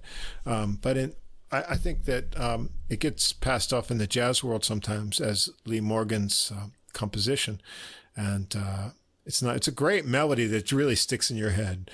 And it's got this kind of catchy minor melody. But anyway, it's a Japanese tune. So if you didn't know that, now you know. You see that? You got the Stephen Foster tune last week that was made into a Japanese tune. That's right. Yeah. Now you got a Japanese tune that was made into a jazz tune. Yeah. It's great. How did you actually find out about this? Appropriation. Well, I'll tell you how I found out about this because I have a Japanese missus. And and she knew. Well, yeah. When I was one day years ago when I was playing a Lee Morgan thing, she said, Tsuki no Sabaku. Oh, said, wow. Well, what do you mean? I said, no, this is Lee Morgan. And we had this interesting discussion that led to that. Yeah. So, No, you know it's originally a Japanese tune? Yes, no, I do. Yeah, I knew that from that okay. time. And then I just made sure to double check who the composer was for this one. That's interesting. Well, I'm sure glad I'm on this podcast because I learn a lot of things. There you go. You learn something every day. Yeah. Anyway, this is a great little minor melody. It has these cool rhythm stops in the arrangement that Morgan had, and they adapted here. And the rhythm stops except for Hayes' cymbal under that, which keeps things going. And then it gets into this nice walking swing. The sax and vibes handle the melody again here, as they've done so far. Burton is really charged up for his tenor solo. On this one, he gets a nice edgy tone. Nelson gets some nice melodies weaving through the chords here. And then he and Burton trade off 8-bar phrases with Hayes on this one before they get back to the melody. For track 5, we're going to get Camille Thurman back in with a great composer of standard tunes, Jimmy McHugh, a tune called Where Are You? They give this one an upbeat swing, and between the nice phrases in the melody sung by Thurman, Burton fills in first, and then Nelson. And then we get Burton, Hazeltine, and Nelson all giving nice swinging solos before Thurman returns with the final verse. She's having a good time on this tune, and she even breaks into some scat soloing at the end. So nice treatment. Jimmy McHugh, a great composer. He wrote so many great songs that have become jazz standards. Track 6, we're going to get Louis Hayes' original tune, Creeping Crud. What a great tune. I know, right? What a great title. Yeah. This is a medium swing tune. It's got a lilting triplet figure in it that kind of creates a happy mood. The vibes and sax share the melody once more. They both get swinging solos here. Hazeltine has a solo with kind of fleeting lines in it. And finally, Douglas gets some bass solo time on this one. And Hayes makes everything nice underneath with strict time, and gets in a lot of fun fills driving on the soloists. 7 is a scary title, Alien Visitation. By Steve Nelson. It's a slow ballad. It doesn't really match the title image, with a gap-filled melody that's shared by sax and vibes again. Hayes divides up the beat with clear cymbal rhythms under long-held notes by the horn and vibes. Nelson has the only solo here. It's kind of a feature for vibes, and he makes a really tasty one with lots of trills and other kind of cool figures on the vibes. Douglas adds discrete bass pulses under it all that give it a nice little heartbeat. It's a delicate and restrained performance, a nice tune that sort of doesn't sound like the aliens are scary at all, but they're our friends.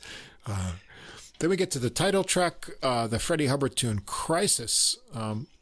It's a tune with a swinging minor blues riff that switches kind of to a contrasting descending melody that's over a Latin beat, and then it has another swinging section to it. This is a fun one for Hayes to mix up the rhythms on. Nelson has a grooving and bluesy solo first, and then Hazeltine on piano. They return to the melody for a go-around, and then they lay on the bluesy riff at the end for Burton to blow over and jam out on. And this tune, as unusually on a jazz record, fades out rather than having an ending. 9 is Desron Douglas, the bass player's original tune called Oxygen. It's a swinging tune that has a piano interlude section in the melody. Nelson gets the first solo on vibes. You can hear him you can hear it on the rest of the album, but it stands out on this one a lot. He vocalizes along while he plays, a la Keith Jarrett kind of thing. Burton blows next with some really Coltrane-inspired lines on this one. This one clearly shows Coltrane influence, but with good intensity. And he does tend to wail on this album, doesn't he? He likes to go for those big, wailing notes. He has, it's interesting. He has one of those tones. It's kind of soft and centered normally, but when he wants to, when he changes his emotion, the tone also, it's like the color completely changes and gets this burr on it. And so this is a good tune for that. And we finish up with another jazz standard. It's Only a Paper Moon, Harold Arlen tune. And this standard gets a pretty fast tempo. The melody is started over a static bass and piano, like a boom, boom, boom, kind of, it's only a paper moon, boom, boom, boom, that kind of thing. But then when they get into that second section, it's got a staccato and syncopated kind of countering section to it. The solos are all kind of short on this one. Nelson is up first after the break, Burton, Hazeltine, and then they all trade off fours with Hayes to give a kind of, drum feature before they get to the end. So it's a really fun album. It's a nice mix of tunes. The vibes give it that extra tonal variety, not just the sax or sax and trumpet. There, you got a pair of classy vocal tunes that Thurman contributes. Hayes' energetic and expert drumming. No beats missed there at the age of 84. Oh, wow. That's amazing. Yeah, because he hits pretty hard too. Yeah, hard and precise. So definitely check this out. It's a nice mix of tunes, great musicians, nice flow of different emotions with the vocal tunes, and Hayes is still on top of his game. Inspiration to all musicians at that age. Yeah, fantastic. And the final one, another musician that I didn't know, but when I saw the Sidemen, I had to pick this up and listen to it. I was thinking about that right away. From Austria, Klemens Marko. Klemens Marko Trio, live in Austria with Dave Kikoski on piano, pianist, and Boris Kozlov on drums. We heard them way back in the I think last year at around 2, I think might have been. It was one of the really early ones. Their duo album from last year, and we've heard Kozlov a lot on this Positone label that he's often paired with Art Hirahara on, and we've heard him on some other sessions too. So here, apparently, the story is Markto is an Austrian drummer from Klagenfurt, and in his career he played both in the Netherlands and then in New York, and so I assume he came across Kozlov, Russian native, and Kikoski, who's from New Jersey, I believe, in New York scene, and then now he's back in Austria playing, and he called them up to come over and play in Austria, and I believe this recording is pre-Corona 2019, and just got released in November, and it's a live session, which makes it great because they get to really stretch out on these tunes. And boy, Kikoski especially does just that. You're going to hear some really extended things here. And they're never boring, I have to say. He's got a million ideas. I was like, whoa, this guy just never runs out of ideas. Yeah. Amazing. So we're going to start out with Musta Mucho, old Charlie Parker tune, famous bebop tune. Kikoski starts out with the melody, and he works in and out of the harmonies, but he keeps right on going. There's no break in this tune. Right. Just Kikoski takes the melody into a solo that becomes a showcase for him. He's got some really energetic swinging lines, and he gets in some bluesy feel things too. He has some amazing, cool two-handed runs and chromatic figures. And he works out of the time. It's like he's floating free of the rhythm that creates all this tension, but he's always able to bring things back in, right. To the start of a new kind of phrase with the drums and bass. And so he's really going all around on this tune to start things out. At the end, all the ideas are interesting too. This is one of those things where you're at a party and you just don't want it to end. It's kind of like that. Yeah. I mean, this track is going on and on. You just don't even notice it. Yeah, he never runs out of ideas, Dave Kikoski. And at the end, Marko gets a short solo spot towards the end of it. So this live date. So the first tune is about 8.5 minutes, and the second tune is 16 minutes long. I know. Yeah. This is a Kikoski original called Winnie's Garden. It's an interesting composition because it has this kind of two-handed melody in it. Kikoski's doing a lot of things, but the melody actually needs both of his hands to do it, and it also modulates in the melody. So there's a lot to listen to what's going on here. And in that melody, there's also a lot of tricky gaps, and they have to be filled by Kozlov and Marko, but they do a really good job with that. Once they get through that tricky composition, Kikoski turns to some kind of more laid-back lines and sparse chords before he builds things up for his solo, because he's got a lot of time to develop something here. And so there's no rush. Along the way, he does all kinds of things. He quotes from the tune "Everything Happens to Me," and underneath all of that, Kozlov walks his fat bass. It sounds really great, and Marko responds to Kikoski's rhythmic variations with different hits. So these. Although I imagine they didn't have a lot of rehearsal time for something like this, they're really synchronized together and listening to each other really well. High-level musicianship. I also heard a monk quote in this from Kozlov. That's right. I was going to get to that. Yeah. Ooh, okay. When Kikoski gets more animated in his solo, then Marko pushes it into a double time feel too. So everything doubles up to twice as fast in the feeling. The harmonies get stretched.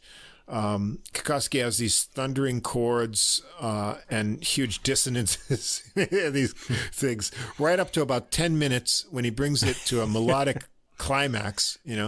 And then things quiet down completely, and Kozlov gets his solo, which, as you said, he starts with quoting Blue Monk. Yeah.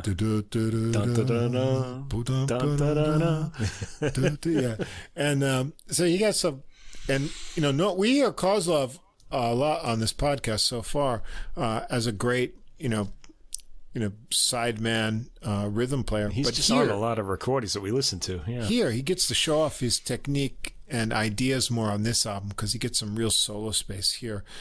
So here he sounds great. He works up to some really fast lines and some cool intervals. And then Kikoski jumps back in. They trade off eight measure sections, giving Marko some time to do some tasty solo spots. And then Kikoski gets some more like amazing final speedy runs in at the end of it. So 16 minutes on one tune, but you kind of wish you were there in the audience for this one. Track 3, a switch in mood, the old standard "My One and Only Love," and another wonderful showcase for the other side of Kikoski, his lyrical side. This one starts with an almost 3-minute intro for a ballad for Kikoski just on piano, showing off a lot of more modern kind of chords and things than you maybe usually hear on this kind of standard. When Kozlov comes in to join in, his pulses sync perfectly with Kikoski. They're sort of like of one mind. The rhythms are perfectly synchronized because I think they've played together a lot in addition to their high level of musicianship. Marko keeps it really light, just some brushing textures. For a live recording, this is really excellent sounding, especially the piano. The drums are a little bit low in the mix, so you have to listen a little bit more carefully than a studio date to hear all of the drum things going on. Kozlov has a tasty solo here too. And then it comes back to Kikoski, who has a really nice solo in addition to that intro that he did here. Nice touch on his runs, under which, listen to the bass here. Kozlov had some really cool harmonics, just as a little sort of final glazing on there. And when they get to the final ending, he switches over and bows the bass for a little extra sonority on the last chord. This is so beautiful. It's hard to believe, this is an actual live recording. It's just a masterpiece, pretty tune. And never a dull moment in the whole 11 minutes. Yeah, it's really great. Crazy. Yeah, really great. Track 4 is a Marko original. It's just written as V, so I guess it's 5, maybe. Or it could be V. Could be V. It's hard to know. That's all we know. Yeah. Anyway, it's his original tune. It's got a repeated riff and some kind of hypnotic modal alternating chords in it. It's not a lot to it, but the rhythmic feel, change, and flow throughout this one. It's very kind of loose and kind of synergistic piece between the members.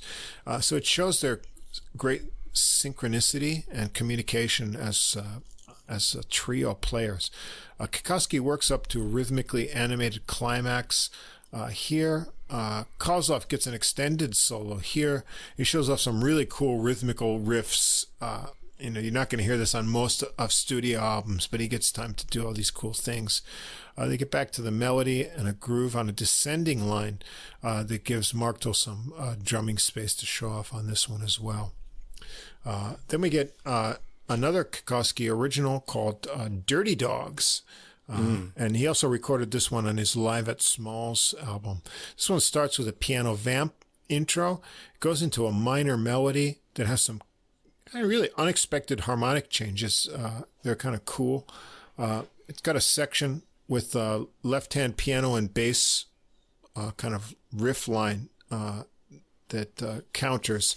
And over that, Marko works up a cool kind of groovy backbeat. And it quiets down. Kozlov gets another bass solo. It's got some rhythmic punch that works into more cool interval riffs.